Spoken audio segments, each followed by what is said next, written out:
YouTubien, YouTubienne, bonjour, salut. Peuple de YouTube, tu viens de louper un débat tout à fait passionné pour savoir si, oui ou non, Aurore Berger peut être accusée d'être une girouette politique. Voilà. La trahison d'un champion au sein de son propre camp doit-elle être reprochée par les électeurs et les électrices, ou bien ne faut-il reprocher que les trahisons idéologiques et non pas les calculs politiciens qui certes peuvent être déplorés mais qui peut-être ne sont pas de même nature. Voilà, c'est le débat que j'ai eu avec le chat. Sachez qu'il y avait des accords. YouTube, tu as loupé un moment de dissensus au sein du chat. Voilà, je n'ai pas peur de le dire. J'ai eu une hot take, j'ai tenu une unpopular opinion. Voilà, donc si toi aussi YouTube, tu veux pouvoir venir t'opposer à ce qui est dit sur ce chat, si tu veux faire partie de la vindicte populaire, si toi aussi YouTube, tu veux pouvoir venir exprimer ta déploration, tes regrets, ton désaccord, ton agacement même parfois dans le chat, eh bien rejoins-nous sur Twitch tous les lundis, mercredis et vendredis matin, puis comme ça tu pourras t'abonner, hein, ça fait des sioux. Voilà, ça fait des sioux, donc n'hésite pas. Mais abonne-toi quand même aussi sur YouTube. Vous êtes encore, je sais pas, parce que Pemf, voilà. Alors, tout part à volo.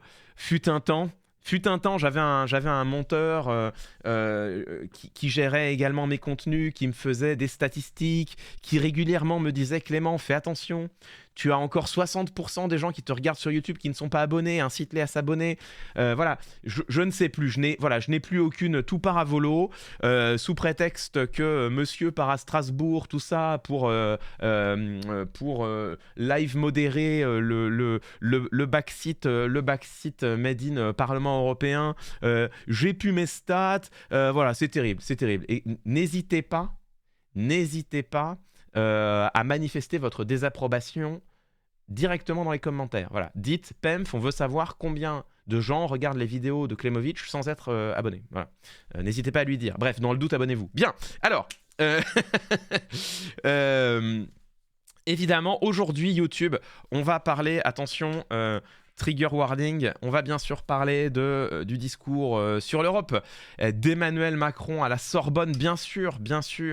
Grand discours de près de 2 heures dans lesquels, évidemment, le président de la République a exprimé tout son point de vue, toute sa vision même pour l'Union européenne. Alors, que faut-il en penser ? Eh bien, c'est ce que nous allons voir. Et puis ensuite, je ne sais pas. Écoutez, est-ce que ce sera notre seul dossier du matin ? Je ne sais pas. Le mec adore s'entendre parler quand même. Ah, alors attendez. Tiens, voilà. Toc, hop là. Hop là, voilà. Merci. Un de moins.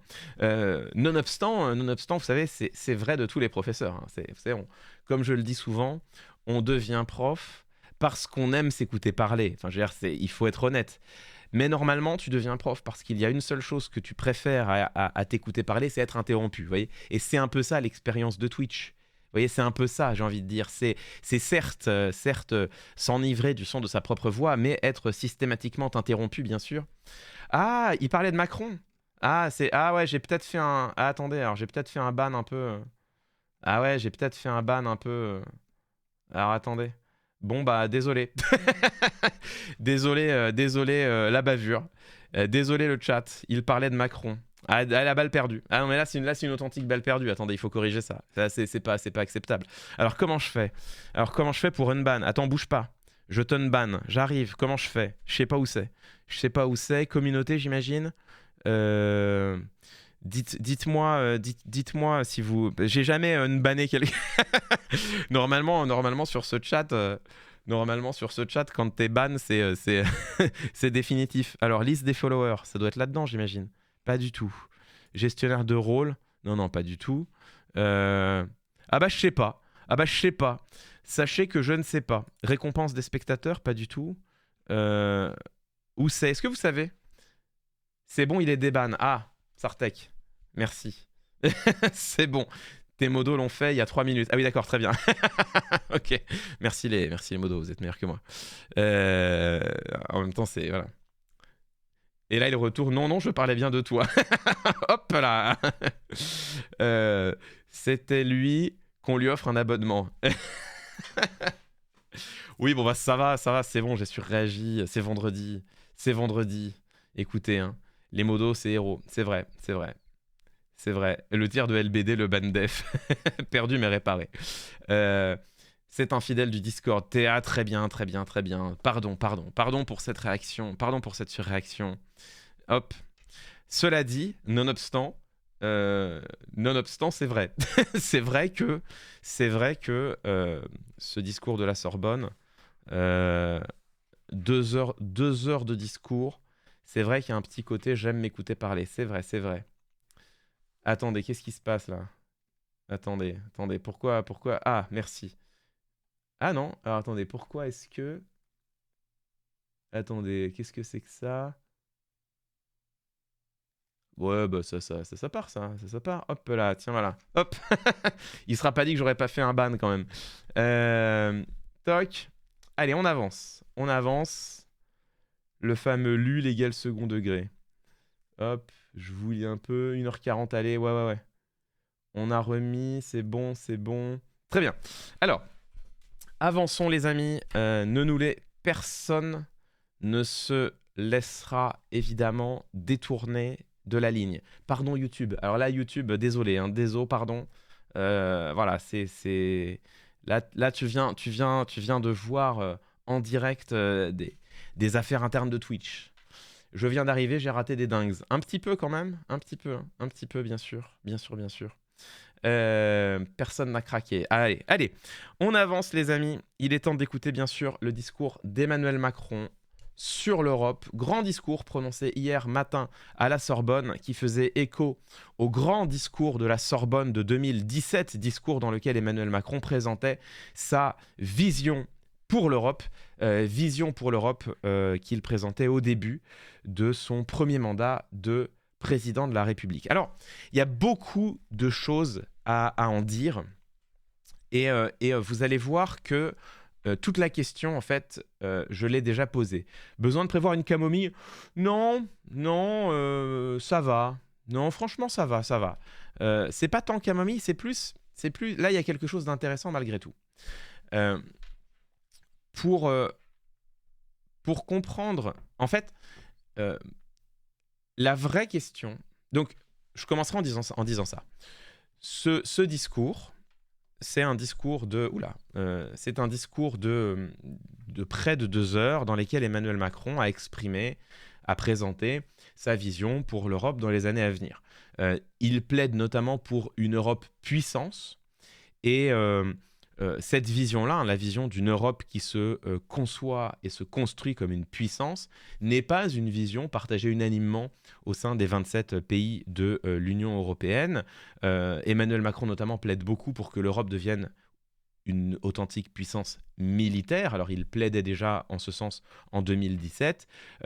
Il plaide pour que l'Europe ait des capacités d'investissement propres. Et donc il a présenté plusieurs réformes, notamment des réformes de l'emprunt au sein de la zone euro, des réformes de la Banque centrale, en tout cas une nouvelle orientation de la Banque centrale européenne qu'il souhaiterait voir advenir, qui permettrait d'assouplir un petit peu la direction dans laquelle travaille la Banque centrale européenne, qui consiste à surtout lutter contre l'inflation.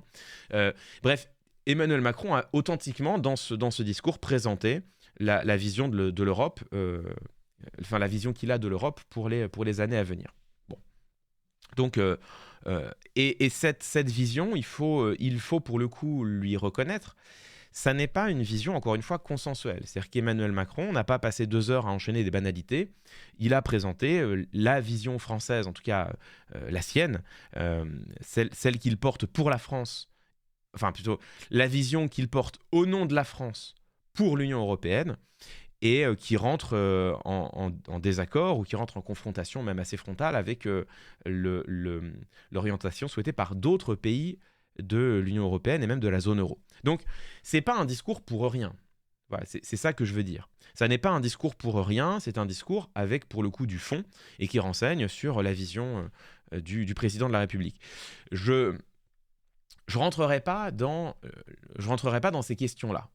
Voilà, je rentrerai pas dans ces questions-là, je rentrerai pas dans les questions de politique européenne, pour une raison simple, c'est que, je vous le dis de manière très assumée, ça n'est pas ma spécialité. Ça n'est pas ma spécialité. Je pense avoir quelques compétences sur l'analyse du discours d'une part et sur les questions de politique nationale d'autre part. Sur les questions de politique européenne, c'est une toute autre spécialité en sciences politiques. C'est pas la mienne. Et je crois que c'est pas là, ni sur la politique européenne, ni sur les relations internationales. Ce ne sont pas les domaines sur lesquels je suis le plus en mesure de vous éclairer. J'ai des opinions, bien sûr, mais je ne suis pas certain d'avoir des jugements, vous voyez. Donc, pour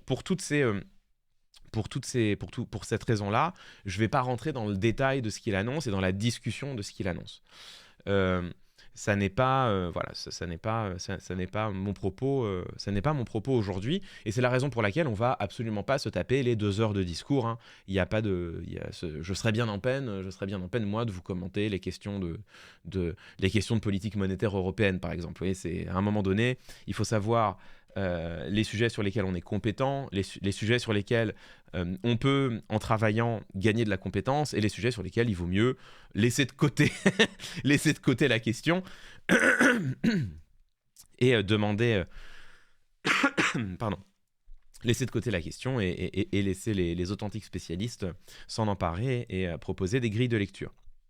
Voilà, on n'est pas expert sur tout. Voilà, alors ici, alors effectivement, sur ce stream, on n'est pas expert sur tout, hein. Donc je revendique, mais comme d'ailleurs, à l'époque, je l'avais fait, souvenez-vous, au moment de la grande crise sur l'agriculture, hein, j'avais revendiqué de vous dire, écoutez, moi, là, sur le fond, c'est des questions que j'ai jamais creusées, donc ça va trop vite. La crise a popé, non pas out of nowhere, ça venait pas de nulle part, mais tout de même, elle a monté en intensité très vite, sans que moi j'ai eu le temps de creuser et de me documenter auparavant. Et donc, souvenez-vous, hein, sur la crise agricole, j'étais capable de commenter les questions de mobilisation sociale et de comment est-ce que le pouvoir appréhendait cette mobilisation. Bon, ça, pour le coup, on en avait beaucoup parlé, mais sur les questions de politique agricole, j'étais là, genre, les gars, moi, vraiment, j'ai pas assez travaillé, quoi. Donc non, hein, ici, vous n'êtes pas... voilà, je ne suis pas expert en tout. Voilà, désolé.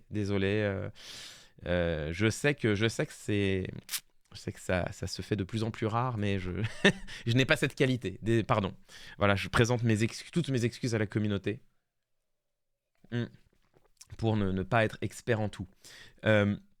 Tu n'es pas toutologue. Non, bah non, choqué, déçu. Je sais, mais c'est mon défaut, c'est ma limite. C'est ma limite, je ne suis pas toutologue, je n'ai pas de compétences sur tout. Pardon, voilà, Voilà, trahison, disgrâce, exactement. Vraiment, terrible.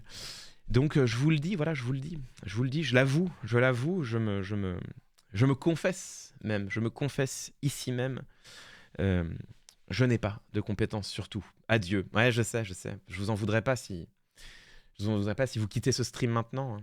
Je sais que c'est une terrible chose à dire. Bon, donc pour toutes ces raisons, voilà, je rentrerai pas sur les questions de politique européenne. Honnêtement, j'ai pas suffisamment de compétences pour pouvoir vous donner mon avis sur ces questions. Ce qu'on peut dire, c'est que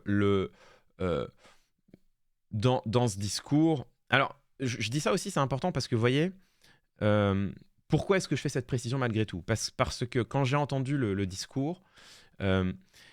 regardez, je vous montre pourquoi je dis ça malgré tout. Hop, alors attendez. Donc 1433, ok. Retenez 1433 et hop là. Voilà. Alors. Ah non. Alors pourquoi est-ce que je ne trouve pas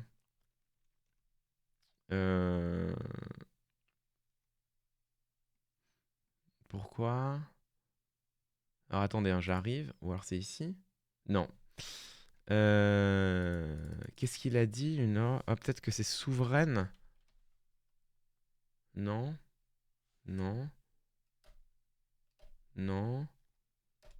Attendez, hein, je cherche un extrait que je ne trouve plus.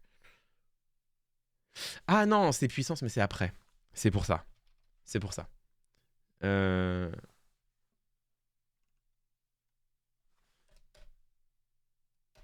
j'arrive.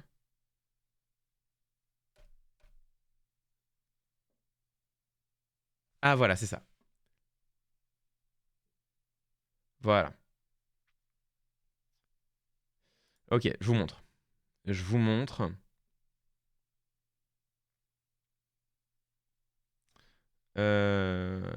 Hop là, c'est bon.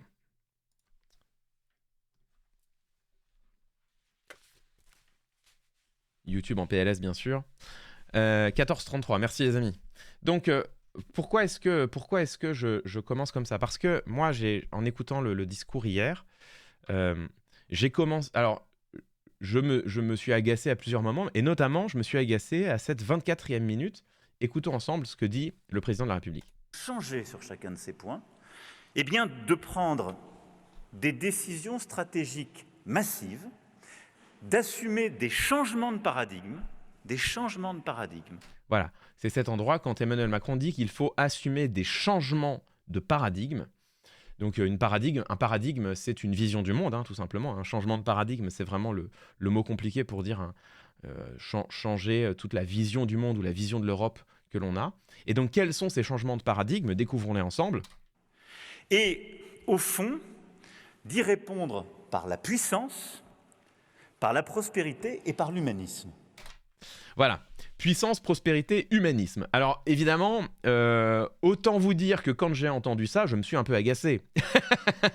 Voilà, parce que moi, quand on me dit il faut un changement de paradigme pour aller vers la puissance, la prospérité et l'humanisme, j'ai envie de dire, alors, qui est pour la faiblesse?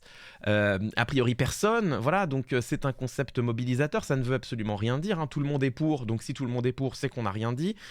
La prospérité, bien sûr, alors, quels sont ceux qui sont pour une Europe appauvrie? Quels sont ceux qui sont pour une... Ferdi qui dit salade tomate oignon. Puissance, prospérité, humanisme, salade tomate oignon, c'est un peu ça. Donc la prospérité, bien sûr, hein, qui sont ceux qui sont pour une Europe plus pauvre, une Europe appauvrie, on ne sait pas, en tout cas je l'ai peu entendu. Et bien sûr, hein, l'humanisme. Alors ça c'est très intéressant, l'humanisme, quels sont ceux qui sont pour une Europe déshumanisante ou une Europe inhumaine? Je ne sais pas non plus, vous voyez, je ne les ai pas trouvés. Et je les ai pourtant cherchés. Donc, grosso modo, moi, quand j'ai entendu ça, je me suis dit, ok, on est face à un discours macroniste classique, on est devant l'utilisation de grands concepts mobilisateurs, totalement flous, absolument creux, qui ne veulent rien dire, dans lesquels tout le monde peut se retrouver, et donc qui ne disent rien de précis à personne. Next. Je m'étais dit ça et je m'étais dit, voilà, je vais faire ce décryptage-là demain sur Twitch, celui que je suis en train de vous faire là maintenant. Et puis, entre-temps, j'ai lu le papier du Monde sur le discours de la Sorbonne. Et Le Monde, justement, explique que le concept d'une Europe puissance n'est pas consensuel au niveau européen. Et donc, en fait, c'est vrai que quand Emmanuel Macron prononce ces mots, il a en fait deux auditoires, mais c'est assez intéressant d'ailleurs, hein. Il a deux auditoires. Un premier auditoire, nous-mêmes, l'auditoire national, pour qui, effectivement, quand il dit ça, on peut avoir l'impression qu'il fait un discours général, plein de concepts mobilisateurs, voués à susciter notre approbation, sans même que l'on puisse s'y opposer. Enfin, je ne vois pas comment est-ce que, en tant qu'auditeur ou auditrice, tu peux t'opposer à ce que vient de dire le président de la République. On va y revenir d'ailleurs. Mais en même temps qu'il dit cela, il adresse malgré tout, et il faut le reconnaître, il adresse un authentique message à ses partenaires européens en disant « La France poussera davantage ou continuera de pousser désormais pour que l'Europe se reconstruise comme une puissance internationale, et cela passera notamment, et le président Macron a beaucoup insisté dessus, cela passera notamment par la construction d'une défense européenne. Et ça, en fait, c'est pas consensuel au niveau européen. Cette vision-là, au niveau européen, parmi les 27, encore une fois, elle n'est pas consensuelle. Et donc, pour moi, là, bon, on est sur des mots qui sont agaçants parce que les mots en eux-mêmes sont des concepts mobilisateurs. Et nous autres, citoyennes, citoyens, qui ne sommes pas forcément au fait de la politique européenne, on peut les recevoir comme tels et donc s'en agacer. Mais en même temps, à partir du moment où en fait le discours il est quand même dissensuel, il crée quand même du désaccord, il suscite de l'opposition au niveau européen, ça veut dire qu'on est dans de la politique. Et là pour le coup, il donne sa vision, la vision qu'il a pour la France. À partir de là, on est pour, on est contre, on est d'accord avec la vision macronienne, ou au contraire, on pense que la construction d'une Europe puissance est une erreur dans un monde qui est traversé davantage par les conflits. Enfin, j'ai envie de dire ça, là-dessus, c'est là on commence à avoir de la politique, ok ? Donc, voilà, je vous dis ça pour vous montrer comment est-ce que... mais cela dit, une fois que j'ai dit ça, j'ai quand même dit quelque chose d'intéressant. Ça pose une vraie question, c'est à qui était destiné ce discours ? Et ça, c'est une vraie question. Est-ce que ce discours était destiné aux Françaises et aux Français ?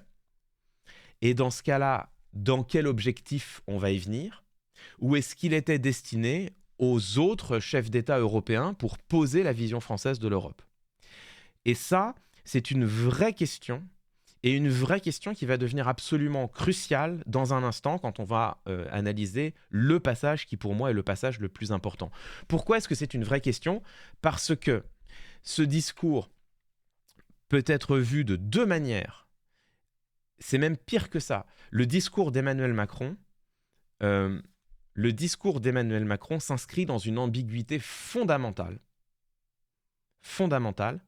puisque d'un côté, c'est un discours à la Sorbonne, qui prend donc la suite du discours de la Sorbonne de 2017, dans lequel Emmanuel Macron avait effectivement énoncé sa vision française, sa vision de l'Europe.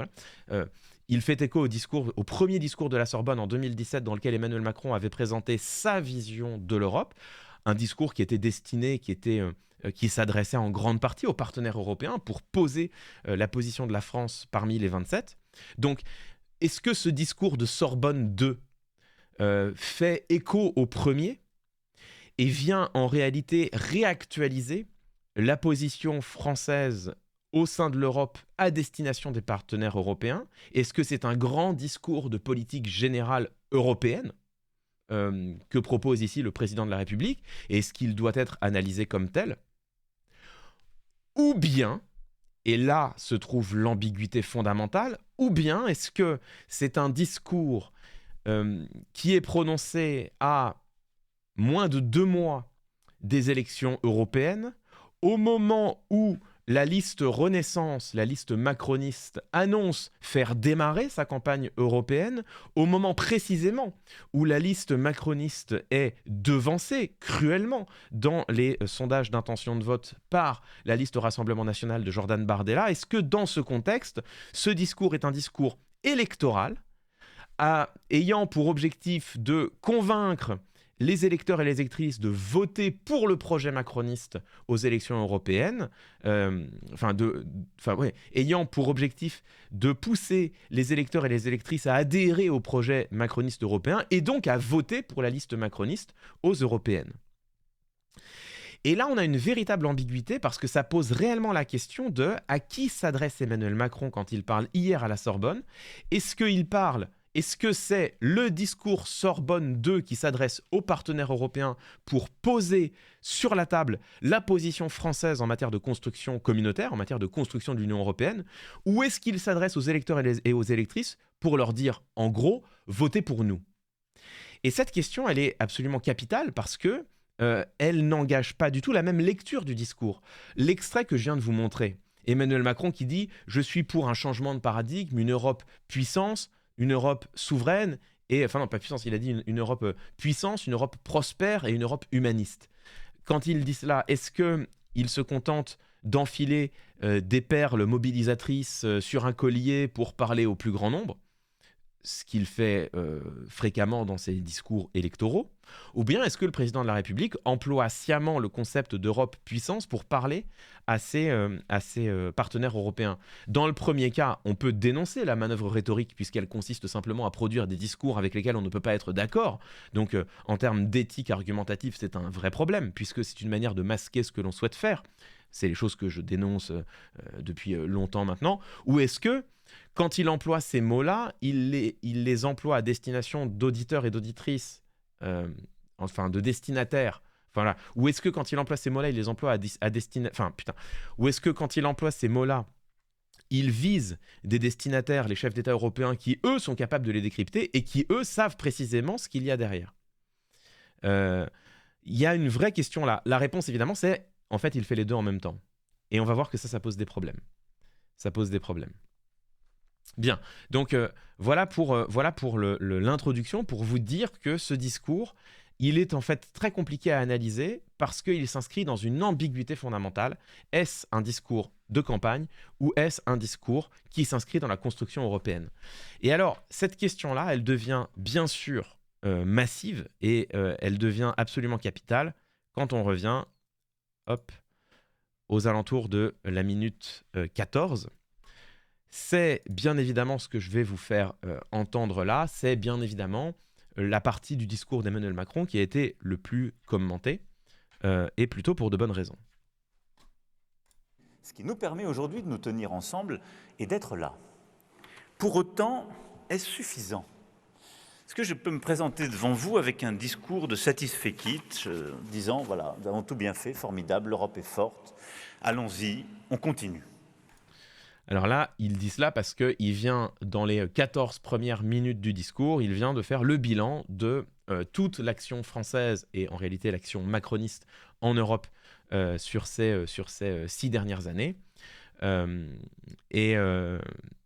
Bilan que, évidemment, il dresse tout à fait enthousiasmant et tout à fait positif.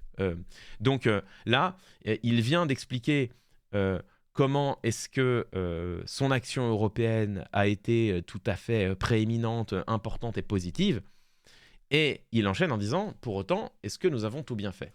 Alors, vous aurez bien sûr noté l'emploi du mot satisfait quitte. Alors satisfait quitte, évidemment, c'est un petit marqueur de technicité dans le discours, un peu agaçant, bien évidemment. Puisque, en effet, comme le dit Gelquin tout à fait justement dans le chat, les C sont durs en latin. Vous allez faire quoi? En effet, si on veut lire le latin de manière tout à fait correcte, il faut dire satisfait quitte. Absolument, c'est vrai. Sauf que tout le monde dit satisfecit, tu vois. Absolument tout le monde dit satisfecit. Et donc c'est vraiment une manière de dire, vous avez vu, moi je connais le latin, vous allez faire quoi? Après j'ai du mal à porter cette critique parce que je peux faire un peu la même chose sur le latin. Donc voilà. Voilà, je peux moi-même avoir cette tendance à prononcer les V en U, parce que le V n'existe pas, hein, évidemment. Pour dire la cité, on ne dit pas kivitas, on dit kiwitas. On ne dit pas civitas, on dit kiwitas, vous voyez, par exemple. Et je ne sais absolument pas si kiwitas, c'est la cité. D'ailleurs, tu peux pas être advocatus diaboli. Alors, c'est vrai que je dis advocatus diaboli, mais on devrait dire advocatus diaboli, normalement. On devrait dire. On devrait dire advocatus diaboli. Tout à fait. Vous avez raison. In vino veritas, ouais, c'est in vino veritas, normalement. Absolument. Cuitas les bananas. Vous êtes con. Mais oui, on doit dire advocatus diaboli. Bah du coup non, moi je dis advocatus diaboli. Bah non, en fait non. Du coup ça va, c'est bon, ça va. Et effectivement, on dit pas alea jacta est, on dit alea jacta est. Tout à fait. Donc là, il vous crache son latin au visage. Hein. Là, si vous vous êtes senti méprisé, c'est parce qu'il vous a craché son latin au visage. Satisfait quitte. C'est exactement ce qui s'est passé. C'est un petit effet d'autorité, tout simplement. Voilà, tout simplement un petit effet d'autorité. On avance parce qu'on n'en est toujours pas au moment important. La lucidité et l'honnêteté commandent de reconnaître que la bataille n'est pas encore gagnée. Loin de là. Et qu'à l'horizon de la prochaine décennie, parce que c'est cette horizon... Tu l'as vu, mon gros latin, c'est exactement ça. C'est vraiment exactement ça. Horizon-là qu'il nous faut saisir. Le risque est la prochaine décennie, parce que c'est cet horizon... Loin de là. Et qu'à l'horizon de la prochaine décennie, parce que c'est cet horizon-là qu'il nous faut saisir, le risque est immense d'être fragilisé, voire relégué.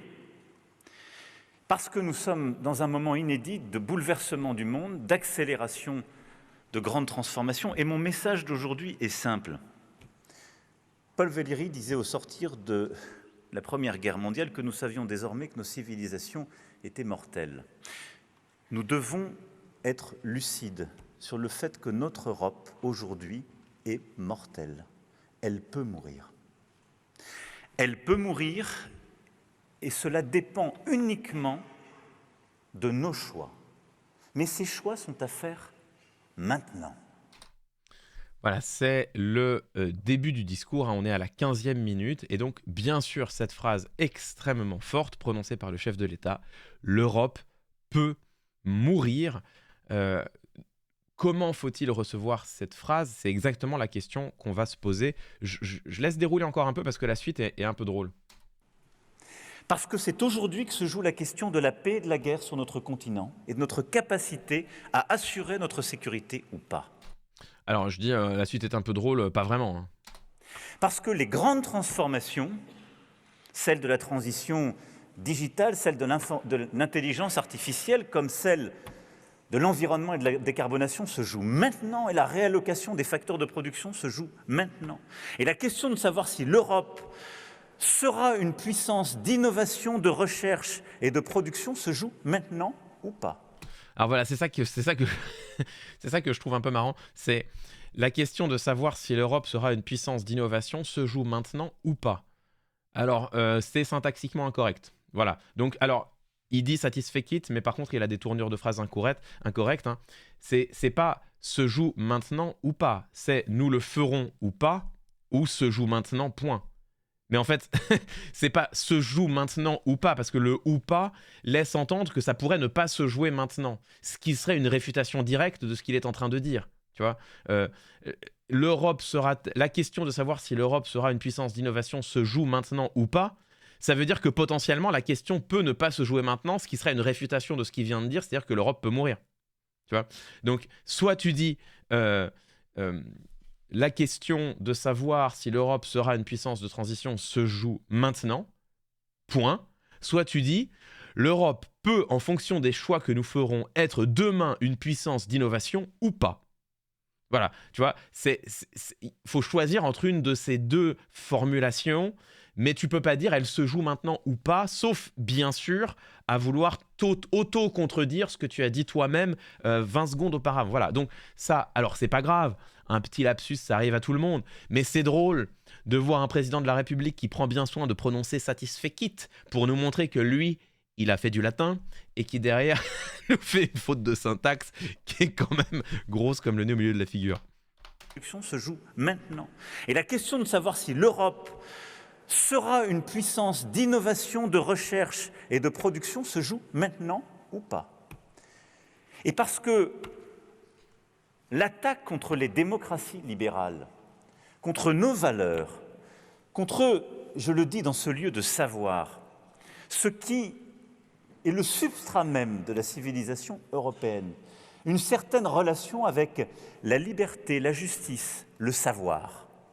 Bon, là, pour le coup, il enchaîne les concepts mobilisateurs. Hein. Là, pour le coup, vous allez bien le chat ou pas. Là, pour le coup, il enchaîne... C'est moi, il a un beau bronzage. Non, pas toi, Ferdi. Ne lance pas le chat là-dessus, c'est terrible.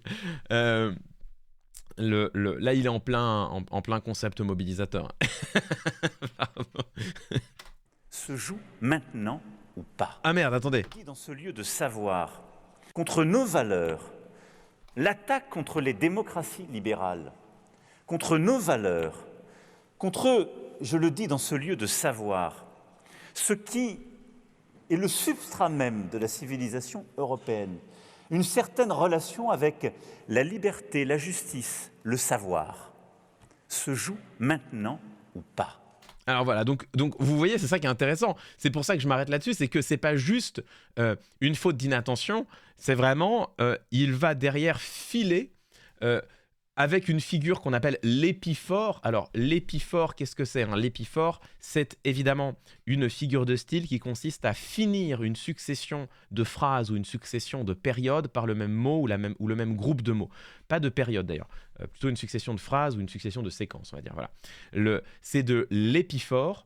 C'est une figure qui consiste à terminer une succession de phrases ou une succession de séquences par le même mot ou le même groupe de mots. C'est l'inverse de l'anaphore qui consiste à commencer une succession de phrases ou de séquences par le même mot ou le même groupe de mots. Alors ce qui est un peu dommage, c'est que quand tu fais une épiphore, c'est bien de t'assurer que ta formule pivot sur laquelle tu vas rebondir à chaque fois, c'est bien qu'elle soit juste correcte, tu vois. C'est bien qu'elle soit pas syntaxiquement erronée. Donc là c'est un peu difficile quand tu as une épiphone, quand tu as une épiphore sur ça se joue maintenant ou pas, c'est un peu cruel que la formule soit pas bonne, tout simplement. Parce que là, il est en train de nous dire la question de savoir si notre vision de l'Europe va perdurer se joue maintenant ou pas. Donc peut-être qu'en fait, elle se joue pas maintenant. Donc peut-être qu'on peut être tranquille, tu vois. Voilà, c'est ça qu'il est en train de dire. Guitariste va. Non. Oui, ah oui, lapsus guitare Epiphone. Je l'ai, je connais la marque Epiphone, bien sûr. J'ai mon Epiphone qui sonne. Oui, bien sûr, je l'ai. Alors, pour la team non guitariste du chat, déjà, que faites-vous ici? Enfin, à quel moment si t'es pas guitariste à 20 ans, t'as raté ta vie. Pardon, je retire. Donc, pour les non guitaristes du chat, Epiphone, c'est une marque de guitare, n'est-ce pas? Une marque de guitare sous licence Gibson. Bref, on ne rentre pas dans ces débats-là parce qu'il y a aussi eu, notamment au début des années 60, il y a aussi eu des guitares Epiphone qui n'ont pas été éditées chez Gibson, qui aujourd'hui ont beaucoup de valeur. Bref, ne rentrons pas dans ces questions. Voilà. Ce qui importe, c'est que Emmanuel Macron nous construit toute une séquence sur une épiphore qui ne fonctionne pas. C'est ballot. Oui. Nous sommes au moment de bascule et notre Europe est mortelle, simplement cela dépend de nous. Ou pas. Et ceci se fait sur des constats très simples pour documenter la gravité de mon propos. D'abord, nous ne sommes pas armés face au risque qui est le nôtre. Allez, on s'arrête là. Donc, évidemment... Voilà, cette séquence. Alors moi, je l'ai trouvé un peu drôle, ça se joue maintenant ou pas. J'ai trouvé que, en vrai, en fait, je fais un peu de mauvais esprit. Mais en réalité, ça pose quand même une sérieuse question de compétence. Ça pose quand même une sérieuse question de compétence. Souvenez-vous du fameux... vous êtes assis à l'issue de cette interview, vous n'excluez pas de vous lever, dont j'ai eu l'occasion de pointer à quel point est-ce que cette métaphore n'était pas tendue dans le bon sens et en fait faisait dire au président de la République le contraire de ce qu'il voulait dire. C'est-à-dire que lui voulait dire l'envoi de troupes en Ukraine... l'envoi de troupes au sol en Ukraine est possible, mais n'est pas certain. Je veux réintroduire de l'ambiguïté stratégique, mais j'avais précisé que le fait que les intervieweurs et intervieweuses se lèvent à l'issue de l'interview n'était pas possible, c'était certain. Et donc, là où il voulait, avec cette métaphore, expliquer une ambiguïté stratégique, en réalité, il était en train de dire que cette ambiguïté était une clarté et que la décision d'envoyer des troupes au sol était déjà prise. Donc j'avais expliqué comment est-ce que, quand même, quand tu es sur une grande interview, préparée à l'avance, première prise de parole, celle normalement que tu as préparée, parce que tu sais à peu près quelle sera la première question. J'avais pointé que se planter à ce point avec non seulement une métaphore éclatée contre le mur en termes d'imaginaire et de poétique, mais en plus éclatée politiquement parce que tendue dans la mauvaise direction, j'avais émis la question de savoir est-ce que ça ne pose pas quand même là un sérieux problème de compétence du chef de l'État. Bon, là, on est sur le grand discours de la Sorbonne, un discours annoncé il y a plus d'une semaine. Ça fait une semaine qu'on sait qu'il va y avoir un grand discours de la Sorbonne. C'est le discours Sorbonne 2, un grand discours dans lequel le président de la République va présenter sa vision de l'Europe devant un parterre de personnalités, de journalistes, retransmis en direct sur les chaînes d'information. Ça s'insère dans la campagne européenne de la liste Renaissance. On est dans le moment le plus important du discours, puisque c'est la métaphore, ou en tout cas la prise de position initiale. L'Europe peut mourir. Emmanuel Macron est en train de mettre sur la table quelque chose de capital. Il est en train de nous dire sa vérité. Il est en train de nous alerter sur un risque mortifère et même mortel pour l'Europe. Et il le fait en se plantant de formule. Là, j'ai envie de dire, soit le discours est écrit, et dans ce cas-là, il va sérieusement falloir se poser la question de quelle est sa plume. Parce que là, il y a un petit problème juste de maîtrise de la syntaxe française. Soit on est dans de l'improvisation, et il va falloir se poser la question de l'improviseur, de l'improvisateur. Mais j'ai envie de dire que en termes de sérieux, de maîtrise de la communication, voilà, je pense que c'est pas suffisamment grave pour vous envoyer... Voilà. Voilà, je pense que c'est pas assez grave pour envoyer ça. Mais quand même, disons que c'est pas ouf. Voilà, disons que c'est pas ouf. Ça ressemble à de l'impro et il part en sucette. Bah, j'ai envie de dire, on peut réécouter. On peut réécouter absolument si vous voulez. Tout à fait. D'ailleurs, il faut réécouter ce passage. Et de production se joue maintenant. Sera une production se joue maintenant. Et la question de savoir si l'Europe sera une puissance d'innovation, de recherche et de production se joue maintenant ou pas. Et parce que l'attaque contre les démocraties libérales, contre nos valeurs... Bon alors, à sa décharge, il n'a pas de prompteur sur scène, en tout cas ils ne sont pas visibles. Je suspecte qu'il n'en est pas. Il n'a pas de prompteur sur scène et à ce moment-là, en fait, il regarde l'auditoire, il ne regarde pas ses notes. Donc il est en full impro là. Là, il est en full impro. Se joue maintenant ou pas? Là, il est en full impro. Bon, ben, faut pas improviser, monsieur le président de la République. Ah, j'ai oublié la vidéo. Ah, pardon. Bah, vous avez eu le son, ça va. Bah, du coup, là, vous voyez qu'il est... Ah, bah, du coup, vous avez... Regardez. Maintenant, et la réallocation des facteurs de production se joue maintenant. Et la question de savoir si l'Europe... En plus, c'est terrible parce que juste avant, il l'a bien fait, se joue maintenant. Il l'a bien fait, tu vois. Sera une puissance d'innovation, de recherche et de production se joue maintenant ou pas.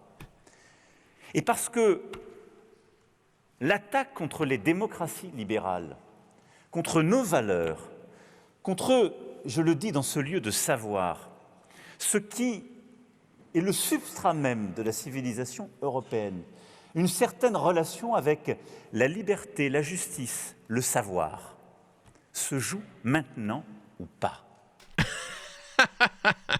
J'adore parce qu'il ponctue vraiment là-dessus, quoi. Il ponctue vraiment là-dessus. Se joue maintenant ou pas? Là, tu sens que c'est vraiment la conclusion de sa période. Il est arrivé au bout de son épiphore. Se joue maintenant ou pas? Et il le fait avec une... C'est pas la bonne formule.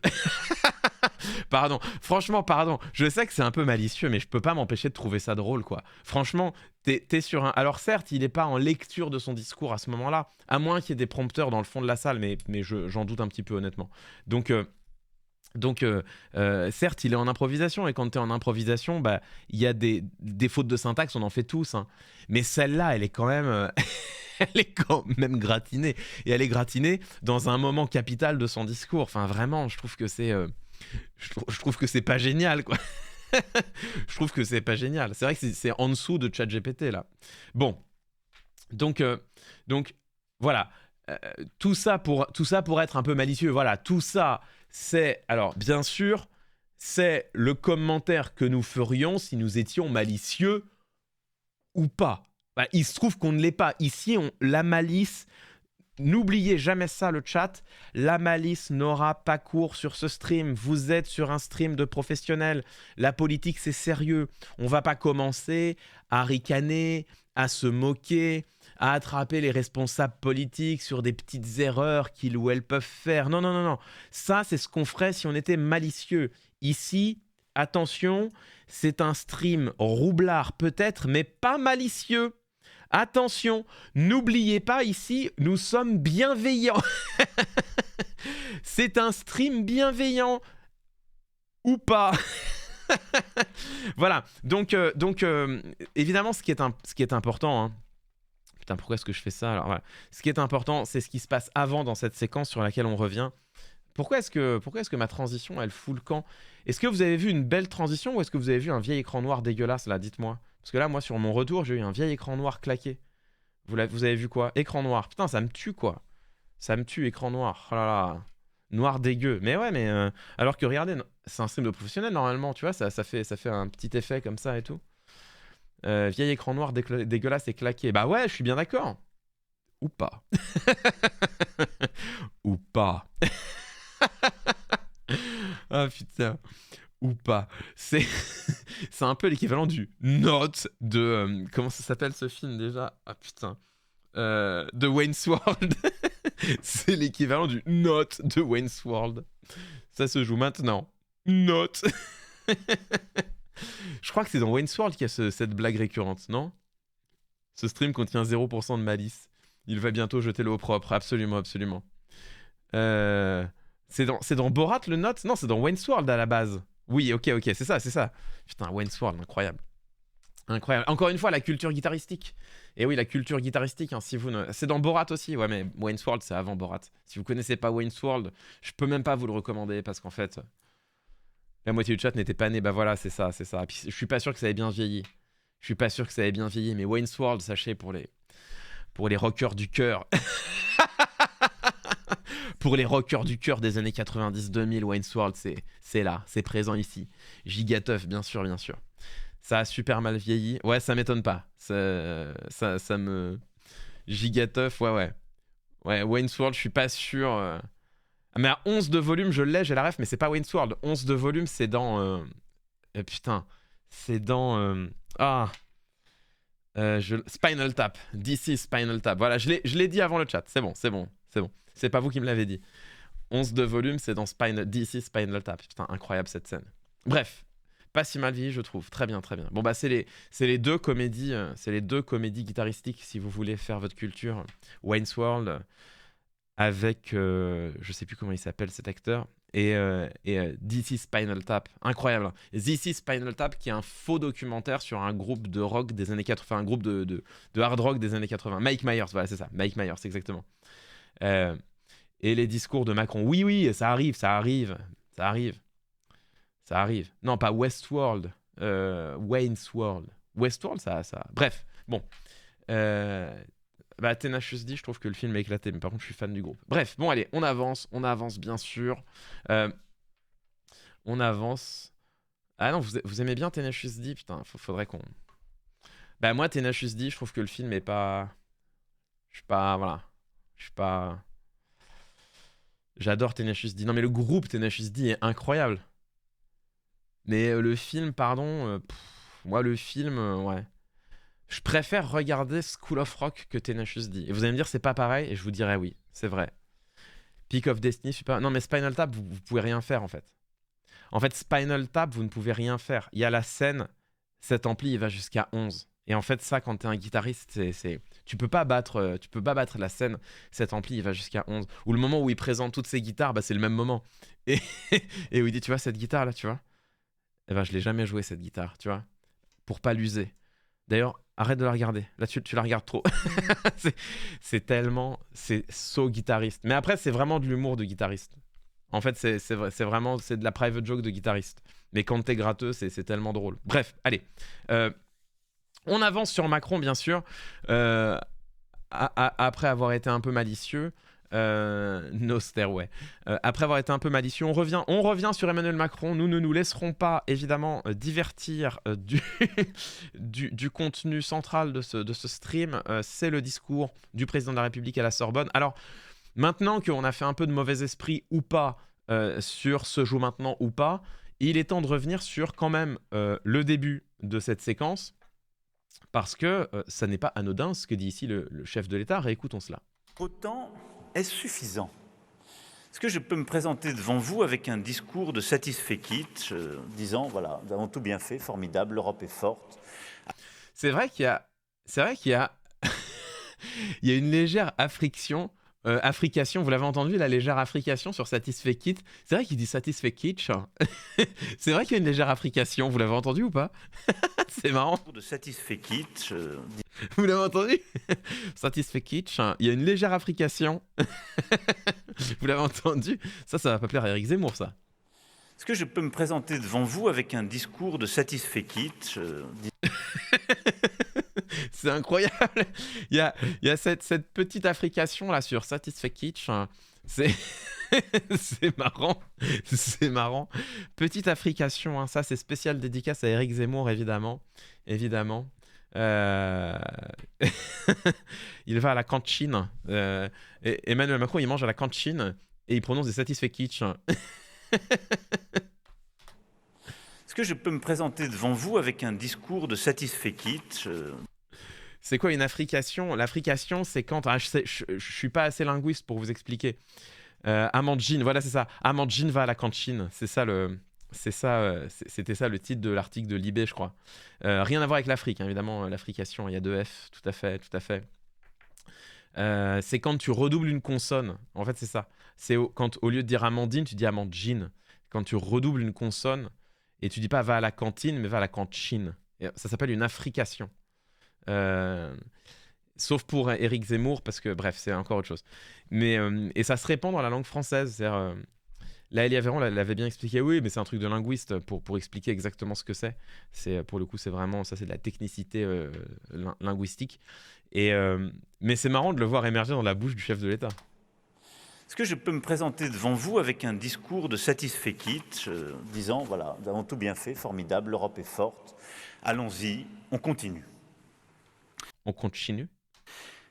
La lucidité et l'honnêteté commandent de reconnaître que la bataille n'est pas encore gagnée. Loin de là.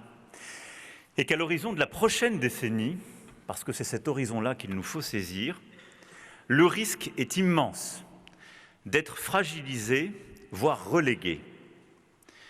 Parce que nous sommes dans un moment inédit de bouleversement du monde, d'accélération de grandes transformations. Et mon message d'aujourd'hui est simple. Paul Valéry disait au sortir de la Première Guerre mondiale que nous savions désormais que nos civilisations étaient mortelles. Nous devons être lucides sur le fait que notre Europe, aujourd'hui, est mortelle. Elle peut mourir. Elle peut mourir et cela dépend uniquement de nos choix. Mais ces choix sont à faire maintenant. Ou pas. Alors, l'Europe est mortelle, l'Europe peut mourir, comme le disait Paul Valéry au lendemain de la Première Guerre mondiale. C'est évidemment le moment clé du discours, c'est le moment de dramatisation où Emmanuel Macron pose des enjeux forts, met des mots sur ce qu'il estime être la situation actuelle de l'Europe et les risques qui pèsent sur elle. On est au début du discours, c'est vraiment cette problématisation qui va lancer le reste de son argumentation. Donc c'est un moment important. Et en fait, ça pose une vraie question qui est une question qui, moi, me paraît être assez problématique, c'est quel est le statut... Attendez, j'essaie de remettre ma chemise, elle fait n'importe quoi. Voilà. Ça pose une question qui, pour moi, est une question très problématique, c'est quel est le statut de cette déclaration? Et c'est là où, moi, je trouve qu'il y a un problème assez majeur dans ce discours du président de la République et le statut qu'il faut lui donner. Il me semble qu'il y a un problème assez majeur parce que qu'est-ce qu'Emmanuel Macron est en train de faire là? Est-ce qu'il est en train de faire un discours électoral pour lancer la campagne de la liste de Valérie Ayé aux élections européennes? Ou est-ce qu'il est en train de présenter sa vision pour l'Europe à destination des autres chefs d'État européens et plus généralement de ses partenaires européens? C'est une vraie question importante parce que ça engage directement le statut de ce passage. Si Emmanuel Macron s'adresse aux chefs d'État européens, alors les mots sont extrêmement forts. Expliquer que l'Union européenne peut mourir, qu'elle est menacée de disparition, c'est une dramatisation évidemment capitale des enjeux communautaires, des enjeux qui se posent pour l'Union européenne aujourd'hui. Et c'est chercher à faire prendre conscience, autant les partenaires que les auditeurs et les auditrices d'ailleurs, de la gravité des enjeux pour préparer à des décisions majeures. Tu n'alertes pas sur un risque de potentielle disparition, soit d'un pays, soit d'une organisation internationale, à la légère. Donc, quand Emmanuel Macron dit cela, s'il le dit en tant que chef d'État français, dans un discours qui pose la position française pour la construction européenne dans les années à venir, alors il faut le prendre au sérieux. Il faut se poser la question de savoir, le moment est-il en effet aussi grave? La question de la disparition de l'Union européenne telle qu'on la connaît est-elle réellement posée? Si elle est réellement posée, que peut-on en faire? Bref, ça implique de prendre au sérieux cette déclaration. Mais si Emmanuel Macron prononce un discours de campagne, alors le statut de ce passage n'est pas du tout le même. Alors là, on est dans une pleine mobilisation du pathos, on est dans la recherche de la peur au sein de l'électorat pour tenter de provoquer le vote des électeurs, tout simplement. On est dans la recherche de la peur, l'utilisation des angoisses comme une arme rhétorique, angoisse, peur, des émotions qui amènent la foule, qui amènent les auditeurs et les auditrices à rechercher des solutions qu'ils présentent derrière et qui mènent à une conclusion simple, votez pour moi. Je le dis autrement, si on est dans un discours de campagne électorale, ce que fait Emmanuel Macron ici, c'est de la grossière manipulation rhétorique.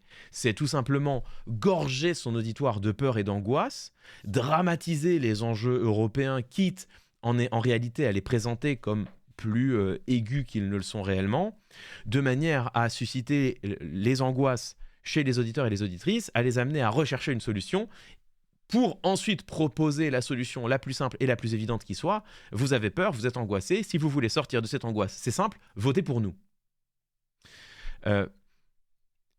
Ça, c'est un mécanisme rhétorique qui peut être interrogé, voire même qui peut être dénoncé. On est, selon moi, dans l'utilisation du pathos, des émotions pour saturer un auditoire, et potentiellement le priver d'une partie de sa lucidité. Donc, c'est en cela que je trouve ce discours extrêmement problématique parce qu'on ne sait pas comment le recevoir. On ne sait pas comment le recevoir, c'est-à-dire que moi, si le chef de l'État français m'alerte sur un risque de disparition, de mort possible pour l'Union européenne, j'ai tendance à dresser l'oreille. Si le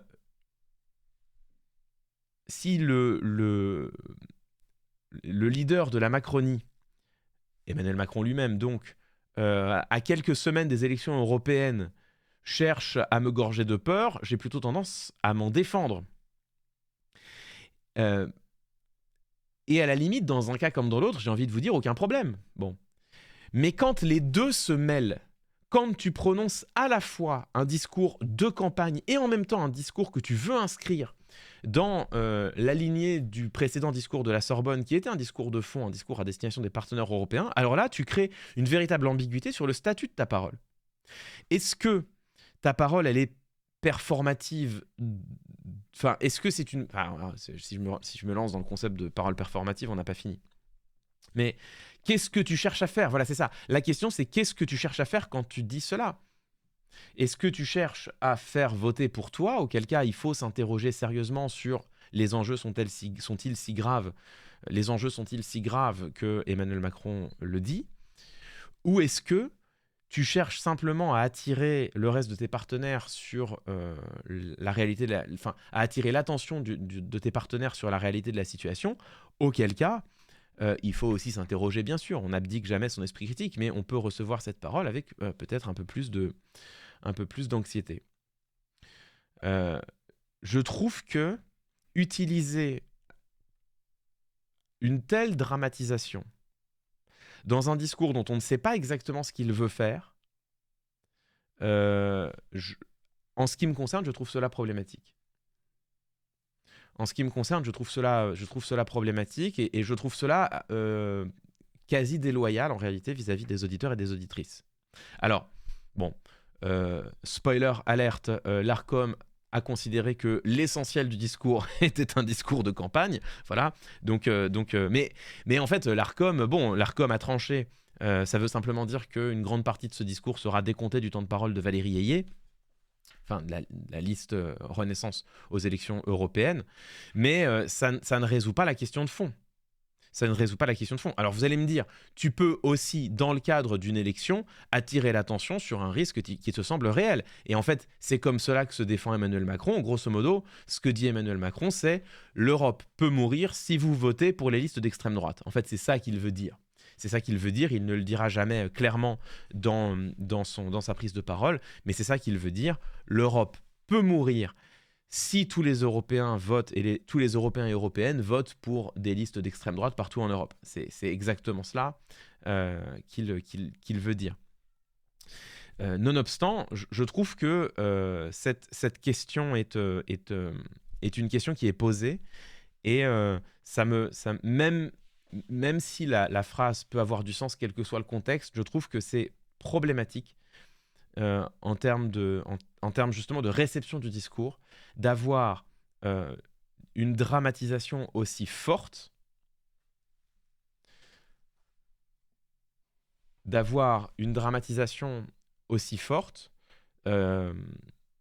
dans un discours dont le statut est ambigu.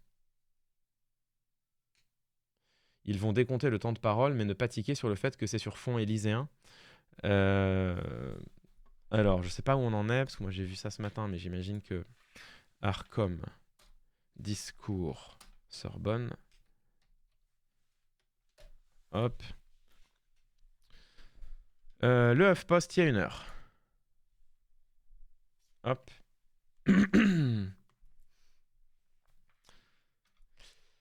L'ARCOM saisit sur son temps de parole. À quelques semaines des élections européennes, plusieurs partis de l'opposition ont saisi le gendarme de l'audiovisuel pour que son discours soit décompté dans le cadre de la campagne.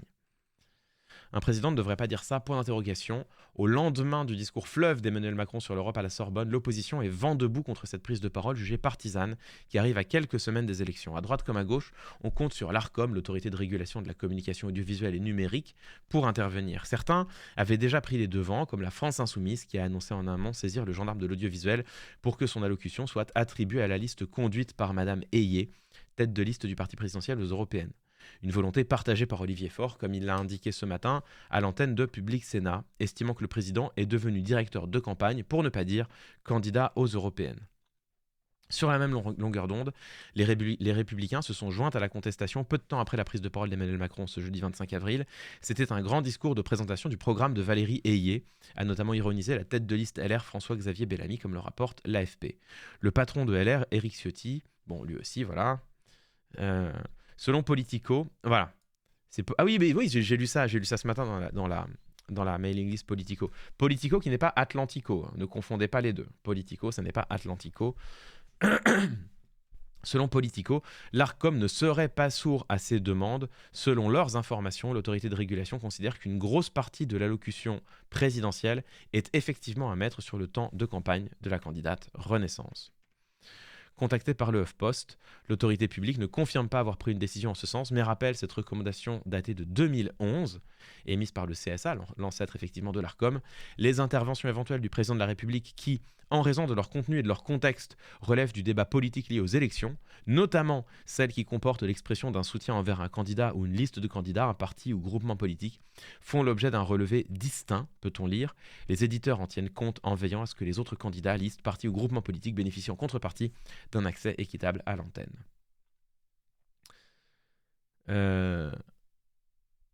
Hop. Ok. Donc on ne sait pas encore, mais ce qui est sûr, c'est que l'ARCOM est saisi de ce discours. En réalité, ça me semble absolument impossible de ne pas le décompter au moins en partie de la campagne européenne, puisque moi je me souviens avoir lu dans plusieurs papiers, mais notamment dans les papiers de Politico justement, qui font beaucoup de off, je me souviens avoir lu à de nombreuses reprises qu'au sein de la Macronie, on assume que c'est le discours d'Emmanuel Macron, le discours de la Sorbonne qui devait lancer ou relancer la campagne de leur candidate Valérie Ayé. Donc je ne vois pas comment est-ce que, à partir du moment où on a des sources internes au camp présidentiel, voire des sources internes à l'Élysée qui assument cette volonté d'avoir un discours qui relance la campagne de leur candidate, je ne vois pas comment on peut faire autre chose que de le décompter au moins en partie. Il faut le décompter en totalité, bah, la question se pose. Mais ça, c'est pour le temps d'antenne, mais pour le financement de la campagne, bah, j'imagine que la Commission nationale des comptes de campagne sera saisie. J'imagine. Hein. Je suis d'accord que ce discours devrait être compté sur le temps de parole de Valérie Ayé, mais ça ne marche pas avec Jean-Luc Mélenchon et ses discours à Sciences Po parce qu'il est sur la liste de Manon Aubry, lui. En fait, ce qui est compté en temps de parole, c'est pas tes meetings, ce qui est compté en temps de parole, c'est ta présence dans les médias. Je ne crois pas me souvenir que le discours de Jean-Luc Mélenchon a été diffusé sur des chaînes d'information en continu. Si c'est le cas, alors il n'y a absolument aucun doute qu'il sera décompté du temps de parole de la liste Manon Aubry. C'est une absolue certitude. Puisque pour le coup, c'est un discours qui est assumé comme un discours... non, il n'a pas été diffusé. Il le fait sur Twitch. Ouais, mais alors, sachez que aujourd'hui, Twitch n'est absolument pas soumis au décompte des temps de parole. Twitch n'est absolument pas soumis au décompte des temps de parole. Donc la question ne se pose pas. Pour le coup, bon, c'est la subtilité. Bah, c'est pas la subtilité, c'est la loi. Mais pour le coup, sachez que là, sur les élections européennes, bon, voilà. Internet en général, oui, effectivement, Internet en général, pas de temps de parole. Mais croyez-moi que il y a un monde, vu comment se développe en ce moment et comment gagne en exposition Twitch et plus généralement la politique sur Internet. Twitch représente quoi en termes d'audience nationale? Bah, pour l'instant, très peu. Pour l'instant, Twitch, c'est 100 000 auditeurs en parallèle. C'est le dernier chiffre que j'ai vu, donc c'est assez peu. Hein. Enfin, 100 000 auditeuristes en parallèle. Donc c'est assez peu en réalité. Quand tu vois que sur la radio, ça se chiffre en parallèle, le nombre d'auditeurs, ça se chiffre en millions, hein, bien sûr. Hein. Donc Twitch, c'est pas grand-chose. Mais il y a un monde où en 2027, d'ici 2027, Twitch est devenu un vrai lieu de débat politique important. Et là, un jour, la question va finir par se poser. Un jour, la question va finir par se poser, si progressivement, ce qui n'est absolument pas fait encore, et on en est même encore excessivement loin, mais si il y a un véritable transfert d'audience qui se fait depuis la télévision et les radios vers Twitch, ce qui pourrait arriver à horizon de 5 à 10 ans, hein, à ce moment-là, la question, elle va finir par se poser brutalement. Donc, on verra. Si ça se trouve, on va décider que ça reste un espace non régulé par l'Arcom ou trop difficile à réguler. Mais en tout cas, ces questions-là seront posées à un moment donné s'il y a de véritables transferts d'audience qui se font depuis les médias traditionnels vers Twitch et YouTube. YouTube, c'est différent, mais en tout cas vers Twitch. Je vois pas comment sur YouTube tu peux réguler quoi que ce soit de toute façon. Mais la question va se poser. C'est la pub. Pub, j'attends. Profitez-en pour vos abonnés. Point. Soyez chouette. Voilà. Le Hippiasbot qui dit Twitch est un théâtre auquel... ouais. Petite... faudrait que je reprenne un peu cette formulation. Merci à la modération, évidemment, qui... Toujours au taquet sur les commandes du chat. Twitch ne sera jamais régulé. Tu veux y être exposé, crée ta chaîne. Bah, en fait, aujourd'hui, tu as raison. Mais aujourd'hui seulement. Le jour où, tu vois, genre... tiens, c'est bien d'avoir ce débat pendant la pub, c'est comme ça. Le jour où tu as France TV qui débarque sur Twitch, ce qui est envisagé, c'est un secret de polichinelle, c'est le projet dans les tuyaux. Après, bon, entre un projet dans les tuyaux et un projet qui aboutit, il y a un monde. Mais si un jour, tu as France Télévisions qui débarque sur Twitch et qui débarque sur Twitch avec vraiment une, une chaîne avec énormément de moyens, qui pousse des programmes ultra quali et qui progressivement fédère une audience très importante. Le jour où tu as une chaîne France TV sur Twitch qui fait des dizaines de milliers d'auditeurs en simultané, c'est-à-dire qui commence à se rapprocher en réalité de l'audience des chaînes info, bah, ce jour-là, la question de savoir s'il faut ou pas réguler la présence de la parole politique sur la chaîne France TV, elle va nécessairement se poser. Elle va nécessairement se poser.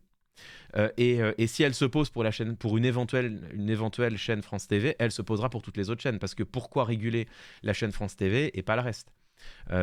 Mais tu vois,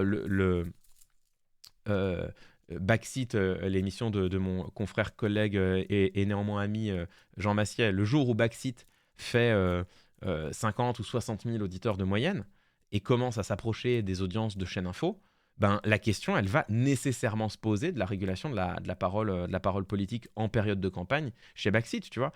L'émission d'interview longue que j'ai lancée, Lueur. Admettons que Lueur devienne, bon, on en est extrêmement loin. Là, je vous parle de politique fiction, mais imaginons le moment où Lueur devient une émission hebdomadaire et où on fait 30 000 ou 40 000 auditeurs en simultané. On en est extrêmement loin. C'est même totalement impossible vu l'audience francophone que l'on se partage sur Twitch. Mais admettons que ce jour-là arrive.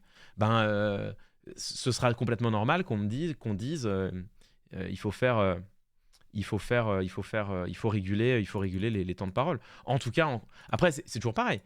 La régulation des temps de parole ne vaut qu'en campagne électorale et si tu invites des politiques. En fait, c'est tout le problème. Enfin, c'est des débats qui sont hyper intéressants, mais qui sont hyper compliqués parce que qu'est-ce qu'il faut réguler? Est-ce qu'il faut réguler simplement la parole des responsables politiques déclarés comme tels? Est-ce qu'il faut réguler également la parole des éditorialistes? Et dans ce cas-là, comment tu fais, tu vois? Souvenez-vous de, comment il s'appelle, Franz-Olivier Gisbert, qui disait « je suis 20% de gauche ». Alors ça veut dire que quand Fogg parle, il faudrait décompter 20% de son temps de parole de la gauche, parce qu'il a dit lui-même qu'il était 20% de gauche. Enfin, vous voyez, ça n'a absolument aucun sens. Comment tu fais pour les personnes qui légitimement refusent de s'étiqueter? Moi, par exemple, j'ai toujours refusé de m'étiqueter dans un camp ou dans un parti. Par contre, j'ai toujours eu l'honnêteté de mettre en avant mes convictions, celles que je défends et que j'ai toujours défendues. Hein. Mais par contre, j'ai toujours refusé un étiquetage parce que je considère que c'est pas fécond et que c'est plus intéressant justement de dire ce en quoi on croit et ce que l'on défend plutôt qu'une étiquette à laquelle on appartient.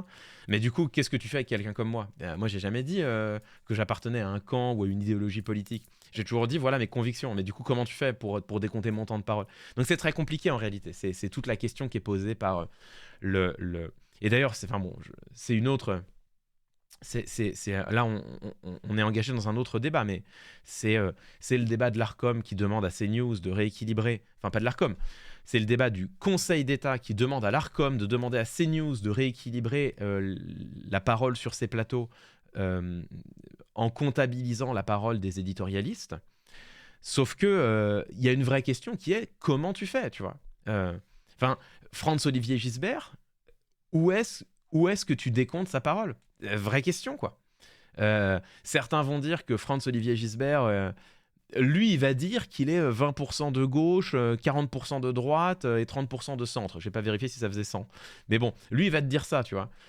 D'autres vont dire, bah non, Gisbert, c'est un macroniste. D'autres vont dire, non, Gisbert, c'est une droite modérée. D'autres vont dire, il est d'extrême droite. Bon, tu vois, donc où est-ce que tu décomptes son temps de parole? C'est une vraie question. Qu'est-ce qui fait foi? Bref, c'est très... c'est pas à lui de dire de quel bord il est. Ouais, mais si c'est pas à lui de le dire, à qui d'autre? Enfin, tu vois... je vous rappelle quand même que pour certains, tout ce qui est à droite d'Anas Kazib, c'est l'extrême droite, tu vois. Enfin, tu vois, tout ce qui est moins à gauche que Anas Kazib, c'est la droite. Donc comment tu fais, tu vois? Comment tu fais?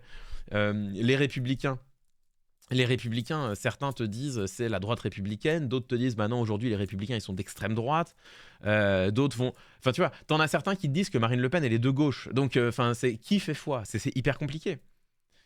Quoi, il faut faire. Alors, ou alors, mais là pour le coup on va commencer à. Enfin là c'est une pente glissante sur laquelle il faut pas s'engager, ou alors on nomme une commission de chercheurs en histoire, sciences politiques, droit, sociologie, chargés d'étiqueter la parole des individus en fonction de ce qu'ils disent. Mais alors là,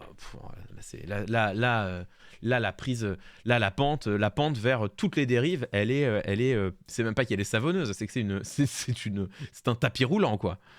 Donc voilà, là on a un ministère de la vérité. Enfin tu vois, c'est compliqué hein.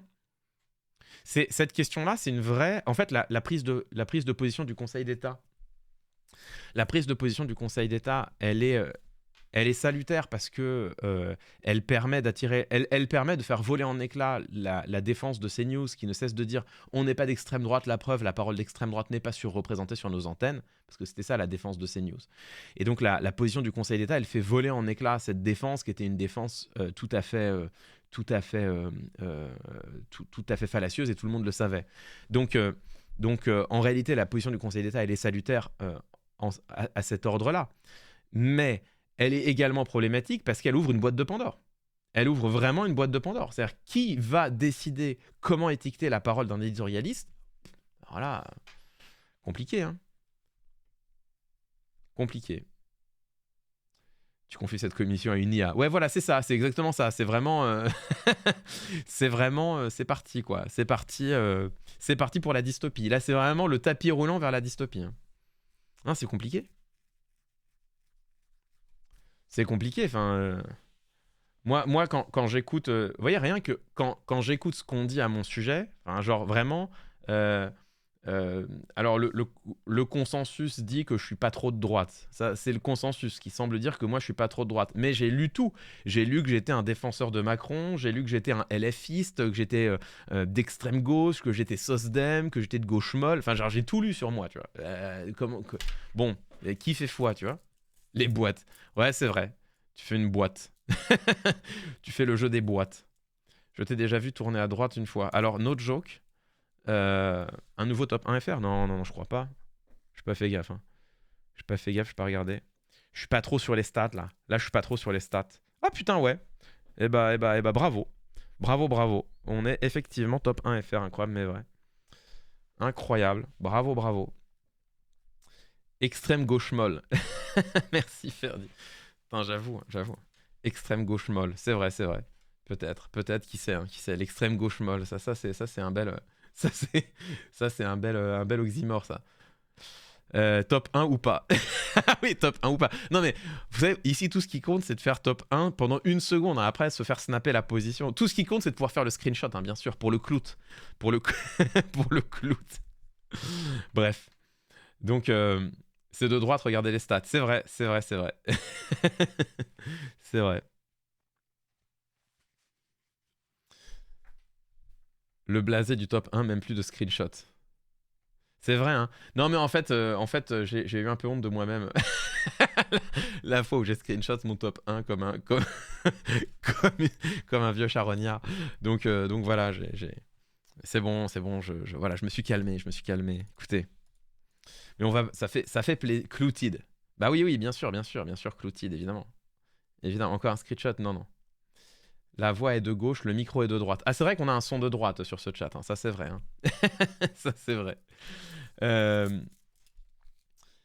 mais et tu triches pas. Ah, non, on triche pas là. Là en ce moment on triche pas. Là, on triche pas. On triche pas.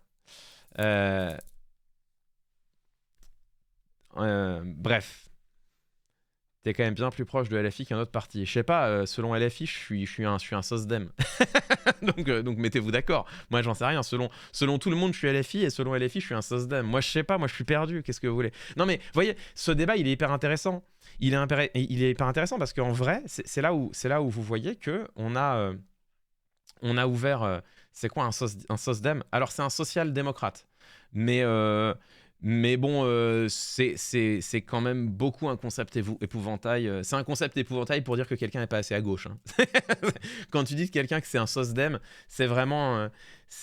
en fait, pour dire que quelqu'un est trop... En fait, c'est vraiment le vocabulaire. Alors, si vous n'êtes pas familier, donc je vous le dis, c'est le vocabulaire des très à gauche. Euh, pour dire que quelqu'un est trop à droite, tu dis qu'il est facho. Et pour dire que quelqu'un n'est pas assez à gauche, tu dis qu'il est SOSDEM. Voilà, je vous le dis. Mais on est dans des concepts épouvantails, hein.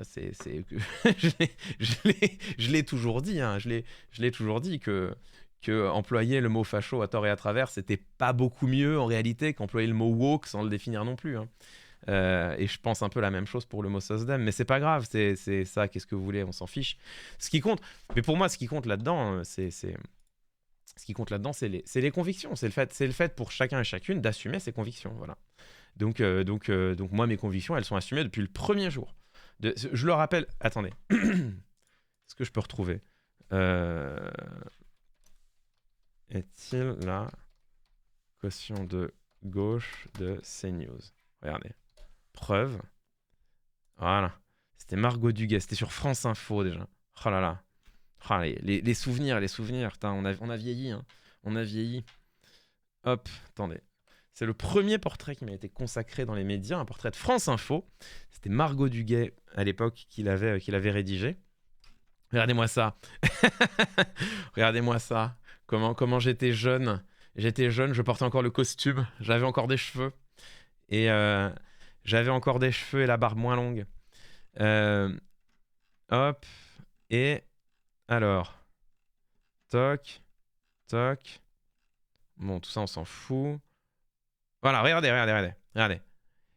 Hop.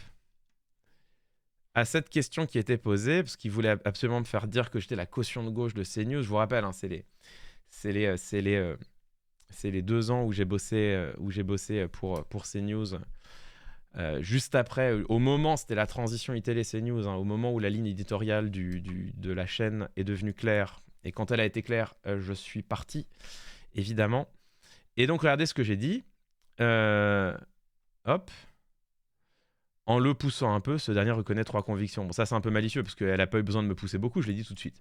Il dit souhaiter une société dans laquelle le pouvoir serait davantage réparti entre les citoyens, où il y a davantage de répartition des richesses entre les citoyens, et où l'urgence climatique serait au cœur de toutes les décisions. J'en ajoute une 4e maintenant, je dis maintenant que ma 4e conviction, c'est la lutte contre toutes les discriminations. Donc vous voyez, et ça, c'est un portrait de 2018. Alors là, c'est intéressant parce que ce reproche qui m'est fait constamment, hein, ce reproche qui m'est fait constamment de dire que je camoufle mes prises de position derrière de l'analyse rhétorique, alors que depuis 2018, mes positions, elles sont sur la place publique et que je les ai répétées portrait après portrait, interview après interview, justement pour qu'on ne puisse pas m'accuser d'avancer masqué. Donc c'est quand même marrant, tu vois. C'est-à-dire que d'un côté, tu as, les membres du gouvernement qui te disent que eux, leur conviction, c'est qu'ils sont pour le progressisme, pour l'humanisme et pour la puissance française. Voilà. Mais ça choque personne, tu vois. Et puis de l'autre, t'as un analyste politique qui te dit, mais moi, je précise d'où je parle. Je suis pour plus de partage des richesses. Je suis pour plus de pouvoir, un pouvoir mieux partagé entre les citoyens. Donc, plus de participation au sein de la démocratie, une prise en compte de l'urgence climatique au sein de toutes les décisions, et on rajoute la lutte contre toutes les discriminations. Et moi, on me dit que j'avance masqué. Je sais pas quoi faire, tu vois. Je sais pas quoi faire. Je sais pas, j'aurais peut-être dû donner, j'aurais dû donner une étiquette, peut-être. Mais bon. Vous voyez, et en vrai, c'est ça qui est intéressant, quoi.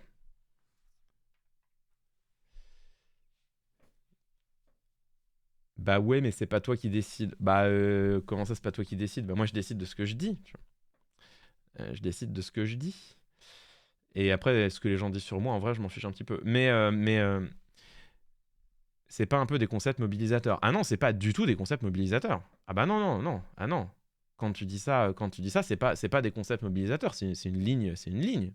Tu vois, quand tu dis plus de partage des richesses au sein des citoyens, derrière, ça engage des questions fiscales qui sont assez claires, hein. Ça engage en tout cas un point de vue sur la politique fiscale qui est assez clair. Quand tu dis une prise en compte de l'urgence climatique dans toutes les prises de décision, bah, c'est pareil, ça engage une ligne qui est plutôt claire. Tu vois, par exemple, c'est pas le cas aujourd'hui, et c'est pas moi qui le dis, c'est le Haut Conseil pour le climat. Donc non, je suis pas d'accord avec vous. Quand tu dis que tu es pour plus de partage de pouvoir entre les citoyens, pareil, ça engage, tu vois, derrière la position, c'est il faut réformer les institutions de la Ve République pour prévoir des mécanismes participatifs. Enfin, après, effectivement, il faut être conséquent. Il faut être conséquent. Mais en fait, c'est des phrases avec lesquelles certains pourraient être en désaccord. Dire il faut plus de partage des richesses entre les citoyens, t'as plein de gens qui seront en désaccord, qui te diront non, pas du tout, il faut moins d'État, moins d'impôts. Tu vois, c'est la ligne de Bruno Le Maire, par exemple. Donc, je trouve que c'est beaucoup plus intéressant de donner ses convictions que de mettre en avant une étiquette, sachant que les étiquettes sont mouvantes. Enfin, tu vois, encore une fois, Manuel Valls, il se réclame de gauche, tu vois. Donc aujourd'hui, moi, je veux bien dire je suis de gauche, mais enfin, laquelle? Tu vois, Manuel Valls se réclame de gauche, Carole Delga se réclame de gauche, François Hollande se réclame de gauche. Et pour d'autres, tout ce qui est à droite d'Anas Kazib, c'est pas de gauche. Donc, tu vois, en fait, ça veut rien dire. C'est se revendiquer d'étiquette, ça ne veut absolument rien dire. Par contre, mettre en avant des convictions, pour peu que ce soit pas des concepts mobilisateurs, pour peu que ce soit des phrases avec lesquelles certains et certaines peuvent être en désaccord, bah là, il y a quelque chose qui me semble fécond. Mais le problème, c'est derrière, comment tu fais pour comptabiliser ça? Vous voyez, je reviens, parce que là, j'ai pris mon exemple, mais je reviens là d'où on est parti, qui était la question de la décision du Conseil d'État. Je sais pas du tout comment tu peux faire appliquer ça.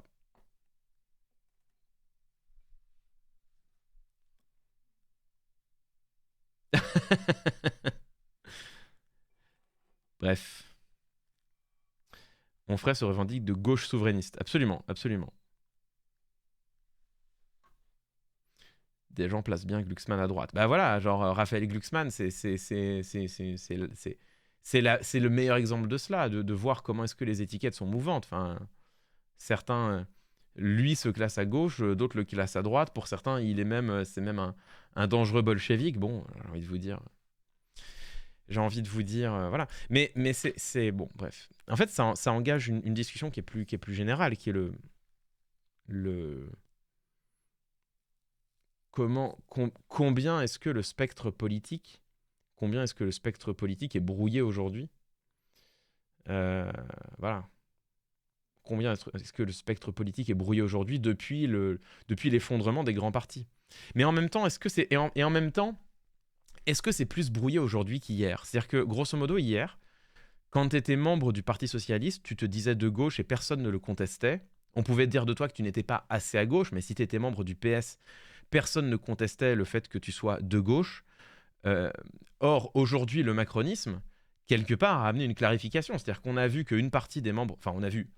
pas grand monde n'en doutait, hein, mais en tout cas, le macronisme a démontré qu'une bonne partie des membres du Parti Socialiste pouvaient cohabiter, mais alors très sereinement, dans un même gouvernement, avec des membres, des anciens membres des Républicains. Donc en fait, est-ce que l'effondrement des grands partis qui structuraient le débat public en une ligne gauche-droite très claire, gauche PS, extrême gauche, tout ce qui est à gauche du PS, droite, l'UMP, ou les Républicains, extrême droite, tout ce qui est à droite des Républicains, ce qui était l'ancienne structuration du champ politique en un clivage majoritaire gauche-droite, est-ce que l'explosion de ces anciennes structures et l'effondrement des grands partis anciennement structurants, est-ce que ça introduit du trouble où aujourd'hui tout le monde se dit de gauche et en même temps tout le monde se critique pour se revendiquer de gauche?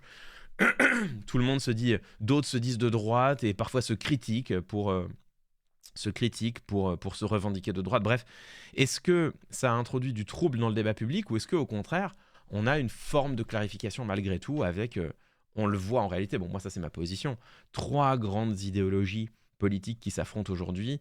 Le problème étant la frontière entre les 3 avec des partis qui sont à la frontière ou des mouvements qui sont à la frontière. Mais 3 grandes idéologies politiques qui s'affrontent. une idéologie libérale au centre pour laquelle la menace principale, c'est la dette. Une idéologie, on l'appelle comme on veut, soit souverainiste, soit nationaliste, plus à droite, pour qui la menace principale, c'est l'immigration et l'effondrement de l'identité. Et une idéologie éco-socialiste ou éco-redistributive, pour qui la menace principale, c'est le réchauffement climatique, et, et la solution, la justice sociale. Enfin, justice sociale étant en soi d'ailleurs un concept mobilisateur, mais bon. En fait, le problème, c'est que aux frontières de ces trois grandes idéologies qui sont assez claires et au sein desquelles il y a des désaccords, au sein desquels il y a des consensus assez larges. Enfin, un consensus assez large. La répartition des richesses, oui, tout à fait, beaucoup mieux. Beaucoup mieux que justice sociale. La répartition des richesses, tout à fait. En fait, ces trois grandes familles idéologiques, elles sont en réalité assez claires. En leur sein, il y a des consensus assez larges. Bien sûr, il y a des désaccords. Enfin, on voit au sein du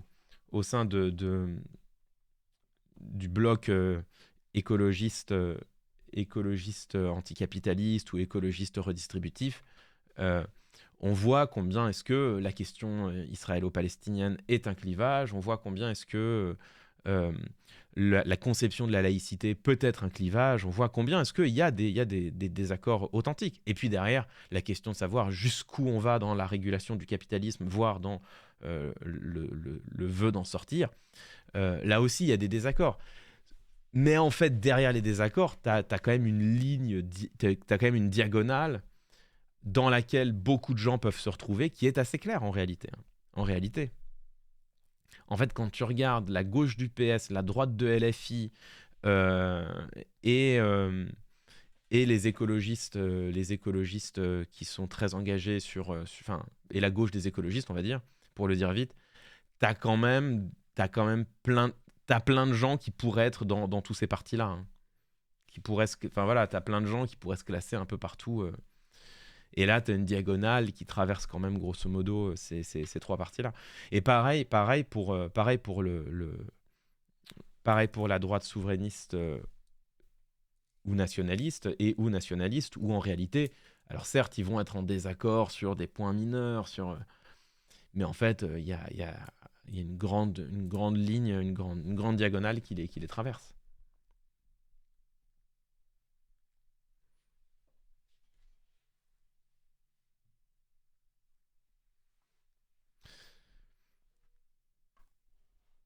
Bref. C'est des questions qui sont intéressantes. Hein. C'est des questions qui sont intéressantes, les questions de structuration du champ politique. Il y a vraiment... en fait, paradoxalement... bon boulot, mon cher Ferdi. À très vite.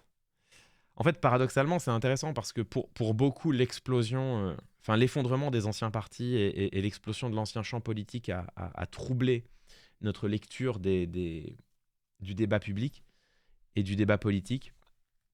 Alors que en fait, moi, je trouve que ça l'a énormément clarifié. Et je trouve que notamment le fait de constater de manière tout à fait incontestable que ceux qui auparavant s'affrontaient lors des élections peuvent en réalité gouverner ensemble.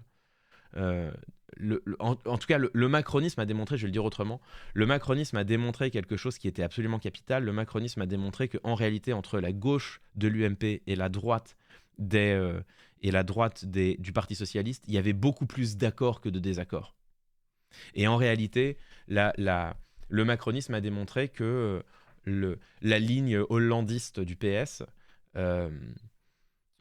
et ses avatars, donc Jean-Yves Le Drian par exemple, Gérard Collomb, des gens comme ça, en fait, sont beaucoup plus proches d'un Juppé, d'un Séguin, même d'un Le Maire, que d'un Jean-Luc Mélenchon ou même d'un Benoît Hamon.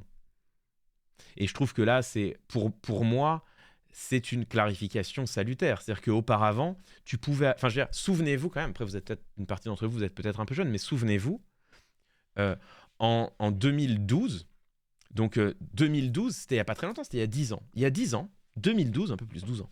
En 2012, tu pouvais avoir... C'est même pas que tu pouvais, c'est que tu avais... En 2012, tu avais donc élection présidentielle, François Hollande contre Nicolas Sarkozy. En 2012, tu avais des débats, mais des débats de chiffonniers, c'est-à-dire vraiment des débats ultra clivés, ultra conflictuels, entre d'un côté Bruno Le Maire et de l'autre un Jean-Yves Le Drian ou un Dominique Strauss-Kahn. Dominique Strauss-Kahn en 2012, pas du tout, mais un Jean-Yves Le Drian ou un Jérôme Cahuzac, par exemple, ou un Gérard Collomb. C'est-à-dire que vraiment, Jean-Yves Le Drian, Bruno Le Maire, ça pouvait être l'affiche d'un grand duel en 2012. Et 5 ans plus tard, les deux se retrouvent dans le même gouvernement d'Emmanuel Macron et tu te rends compte qu'il n'y a pas une feuille de papier à cigarette entre les deux.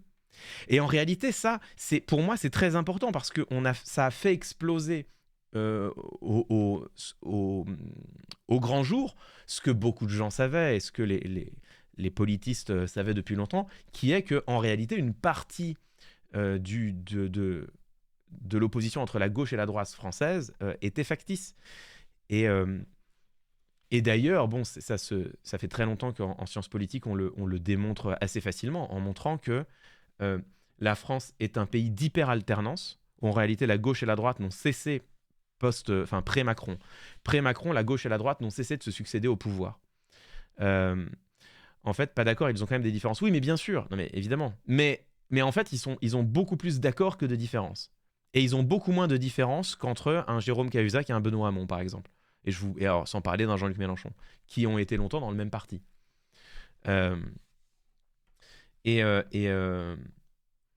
En réalité, c'est assez intéressant de voir que la France, je ne sais pas si vous le savez, ça. Voilà, on est parti dans une discussion de pure science politique.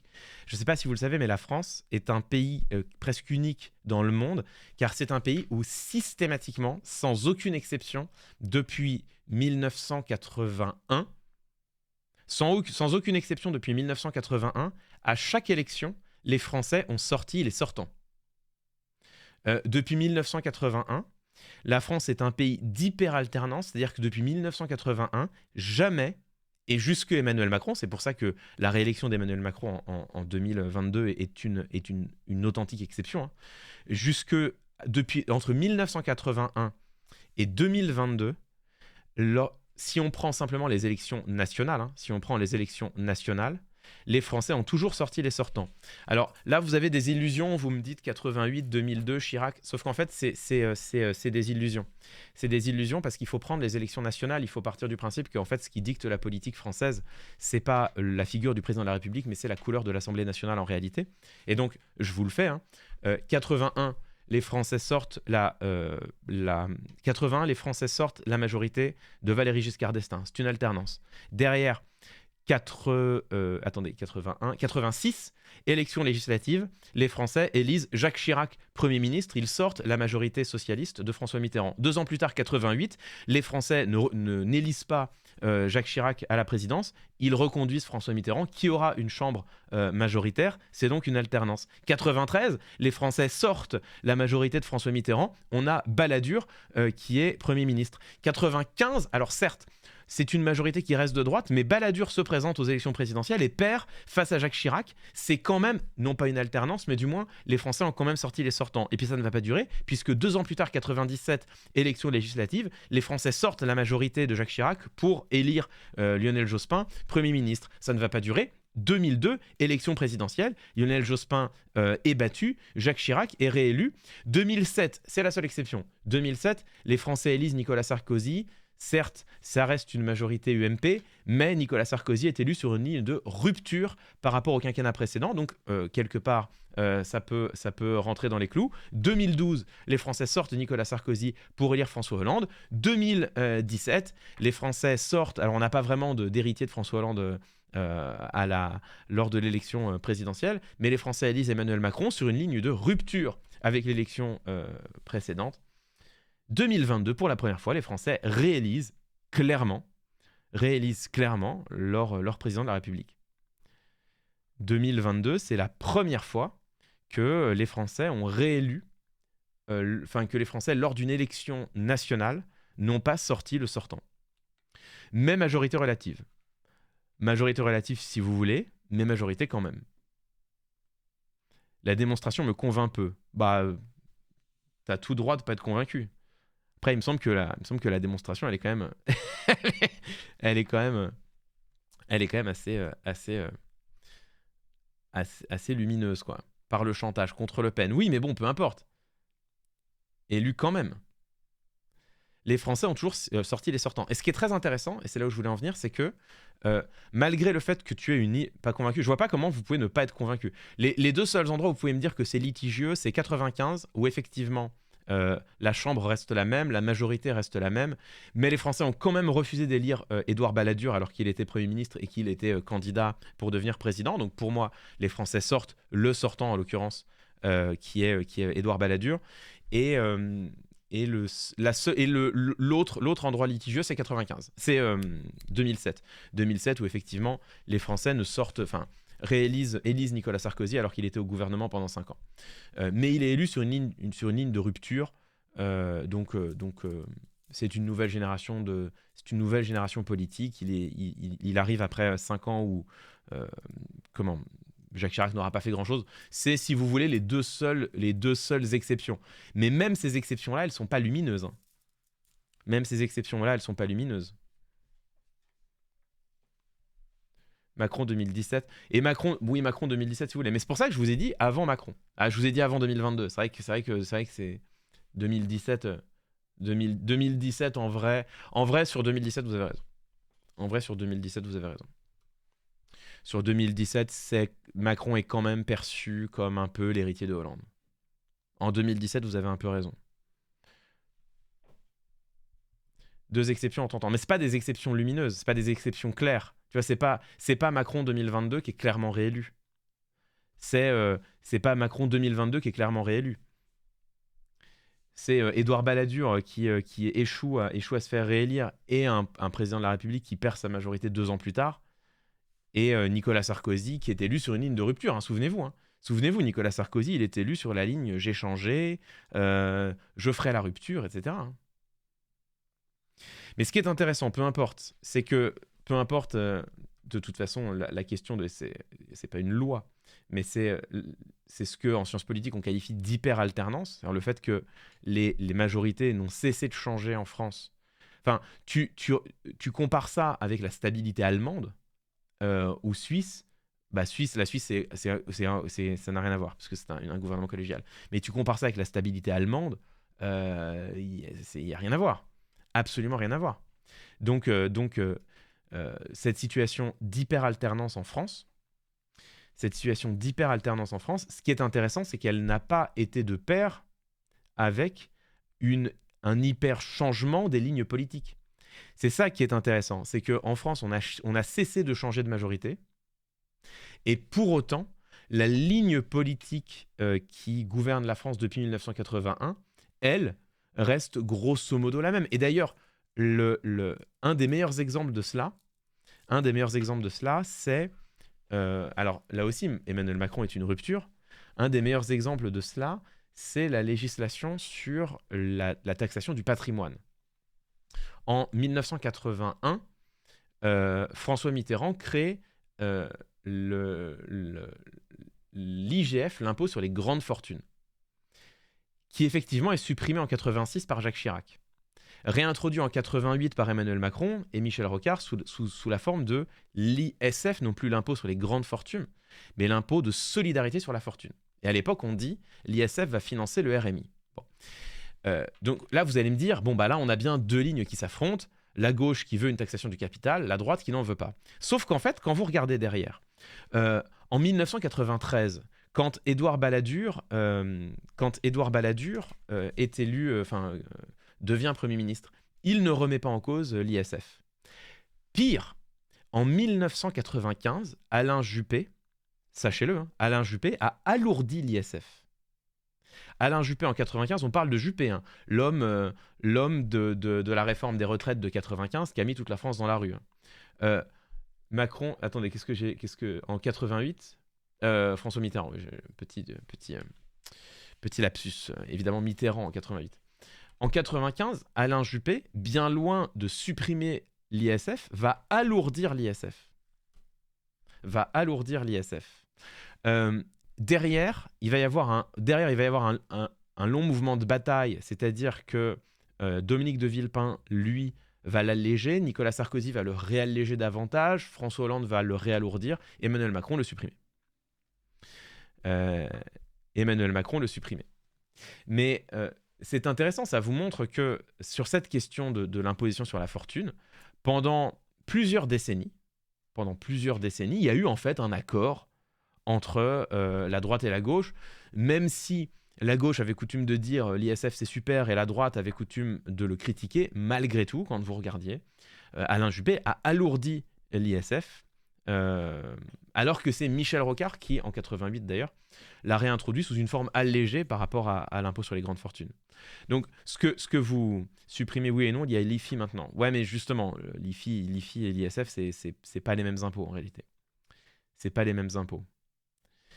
Ce qui est intéressant, c'est que là, vous voyez que malgré une hyper-alternance, sur une question qui aurait dû être une question politique fondamentale, majeure, ultra clivante, la taxation du patrimoine, en fait, pendant plusieurs décennies, cette question a fait globalement consensus. Les gouvernements qui se succédaient touchaient une virgule, mais jamais les gouvernements de droite, avant Emmanuel Macron, n'ont totalement supprimé l'impôt.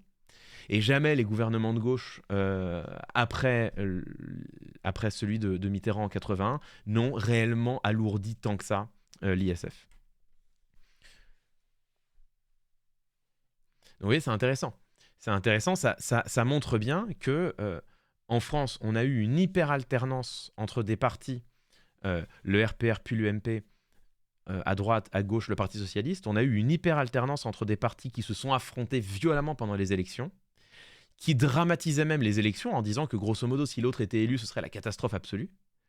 Alors même que dans le même temps, ces partis, on ne va pas dire mener la même politique parce que ce ne serait pas vrai. Ce ne serait pas vrai. Hein. Jospin a fait une vraie relance keynésienne. Nicolas Sarkozy a fait une vraie politique d'allègement fiscal pour les entreprises. Il y a évidemment des vrais désaccords économiques entre eux. Mais malgré tout, les désaccords étaient en fait beaucoup moins radicaux que ceux qu'on pouvait avoir entre la droite du PS et la gauche du PS en réalité. Enfin, je vous rappelle que pendant longtemps, on a eu Strauss-Kahn et Mélenchon dans le même parti. Je vous rappelle ça. Hein. Alors que pour le coup, entre Strauss-Kahn et Mélenchon, c'est pas quoi qu'on pense de l'un et de l'autre. Mais entre Strauss-Kahn et Mélenchon, c'est pas juste des différences de degrés, c'est pas juste une politique un peu plus de relance keynésienne ou un peu plus libérale qui veulent faire. C'est que là, on a vraiment des philosophies politiques et économiques totalement incompatibles. Il y a eu Valls et Hamon dans le même parti aussi. Voilà, il y a Valls et Hamon dans le même gouvernement. Même. Dans le même gouvernement. En réalité, c'est ça qui est fascinant, je trouve. C'est que, enfin, je sais pas si j'arrive à me faire comprendre, mais ce qui est absolument fascinant, c'est qu'en réalité, le gouvernement Macron, alors que c'est un gouvernement composite qui a été pioché et à droite et à gauche, le gouvernement Macron est en réalité beaucoup plus cohérent que ne l'était le premier gouvernement Hollande. En fait, avoir côte à côte dans le même parti un Bruno Le Maire et un Jean-Yves Le Drian, c'est beaucoup plus cohérent qu'avoir côte à côte dans le même gouvernement un Benoît Hamon et un Manuel Valls, comme c'était le cas, je vous le rappelle, dans le gouvernement de François Hollande.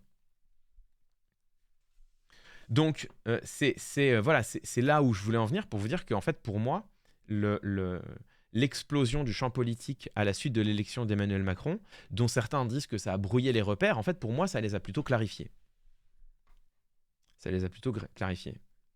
Et Macron, Benoît Hamon aussi. Oui, vous avez raison, c'est vrai. Macron. Je ne sais pas si Macron et Hamon ont été ministres en même temps, parce que Benoît Hamon a quitté le gouvernement quand même.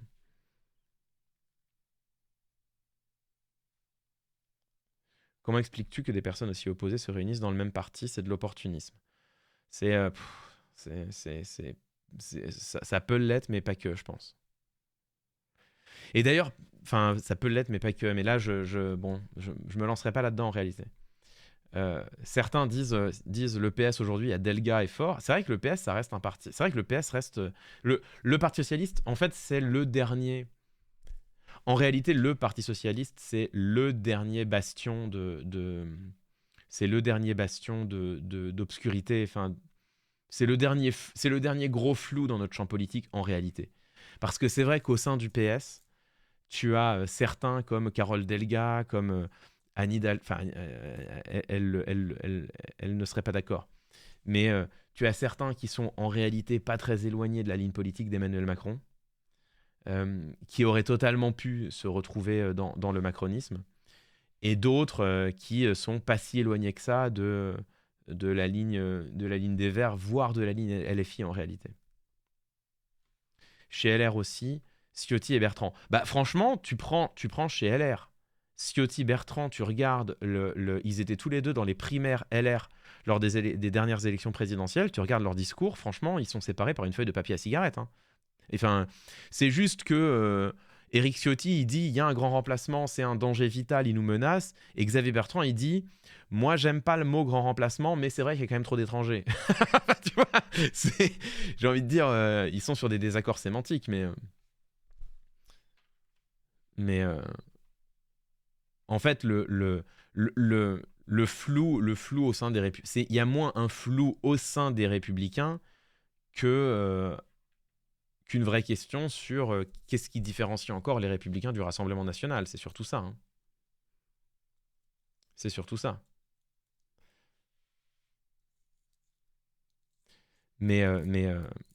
Donc tout ça pour dire que moi je pense que le macronisme a clarifié en réalité le champ politique français et a révélé sa tripartition. Voilà, révélé sa tripartition entre d'un côté si vous voulez aller vite, une gauche qui met au premier plan la lutte contre le réchauffement climatique et la redistribution des richesses, et qui derrière a des désaccords, notamment sur qu'est-ce qu'il faut, enfin jusqu'où il faut aller dans l'encadrement, la régulation, voire la remise en cause du capitalisme. Au centre, une droite libérale qui, elle, alerte beaucoup sur le danger de la dette et veut réduire la place de l'État, grosso modo, et des services publics dans la société. De toute façon, Bruno Le Maire l'assume. Hein. Lui, il est contre, enfin, il veut en finir avec l'État-providence. Bon, je pense qu'on peut difficilement être plus clair. Donc, on est vraiment sur une obsession de la dette publique et une volonté consciente de réduire le spectre des services publics. Et puis à droite, une ligne souverainiste nationaliste assumée pour qui la première menace, c'est l'immigration et les menaces sur l'identité. Je trouve que ça, en vrai, c'est le retour c'est le retour d'un grand conflit idéologique. Mais en vrai, quelque part, je trouve que le débat politique en est plus riche et à minima plus clair et plus sincère que de voir s'opposer, encore une fois, voir un Bruno Le Maire et un Jérôme Cahuzac qui se pourfendait sur les plateaux télé, a posteriori, aujourd'hui, c'est hilarant. Je suis sûr qu'en cherchant un peu, on peut retrouver des duels, mais des duels avec une ambiance ultra tendue, avec vraiment une confrontation de chiffonniers entre Bruno Le Maire et Jean-Yves Le Drian, ou bien entre Darmanin et Jean-Yves Le Drian, ou entre Darmanin et Gérard Collomb. Enfin, c'est sûr qu'on peut retrouver ça. Ou entre Olivier Dussopt et Gérald Darmanin. C'est sûr que ça existe quelque part, c'est certain. C'est certain. Et je trouve que, bon, bah, au moins, là, maintenant, il y a une forme de clarification.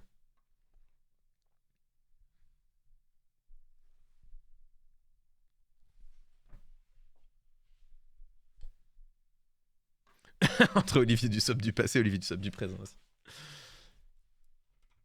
T'es en train de nous dire qu'on nous a pris pour des cons pendant 25 ans. Bah, je suis en train de dire que pendant 25 ans, il y a eu, en fait, je dis que pendant 25 ans, en fait, si vous voulez le dire méchamment, on peut dire ça comme ça. Moi, je le dirais différemment. Je le dirais que pendant 25 ans,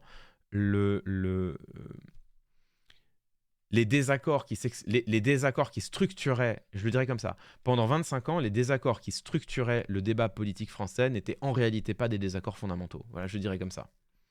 Je dirais que le débat politique français s'est structuré pendant 25 ans sur des désaccords réels, mais secondaires. Je le dirais comme ça. Parce que, encore une fois, il faut pas radicaliser ma position et mon analyse. Hein. Il y a, entre le gouvernement de Lionel Jospin entre 1998 et 2002 et le gouvernement de Jacques Chirac entre 2002 et 2007 et a fortiori de Nicolas Sarkozy entre 2007 et 2012, il y a une opposition politique qui est très claire. Hein, très claire. Une politique libérale d'allègement fiscal et de diminution des services publics d'un côté, une relance keynésienne et un investissement dans les services publics de l'autre. Donc il ne faut pas dire qu'il n'y a pas de différence, mais il faut dire qu'en réalité, sous la surface de ce débat, sous la surface de ce clivage qui structurait le débat public, existaient en réalité des clivages beaucoup plus radicaux et beaucoup plus profonds qui traversaient les grands partis. Voilà, je le dirais comme ça. Et l'intérêt du macronisme, c'est d'avoir poussé les libéraux de droite et de gauche à se rassembler dans un même centre, faisant de ce fait, révélant de ce fait l'existence de lignes de fracture beaucoup plus profondes entre le nationalisme, le libéralisme et l'écologie politique, pour le dire vite. C'est quoi une relance keynésienne ? Une relance keynésienne, c'est une relance de l'économie par la consommation. C'est-à-dire qu'au lieu de... Ouais, mais je me lance pas là-dedans parce que je suis pas assez, je suis pas assez bon économiste pour réussir à vous expliquer ce que c'est qu'une relance keynésienne. Donc je vais commettre des imprécisions. Et je m'y refuse. Nulle imprécision ne sera commise sur ce chat.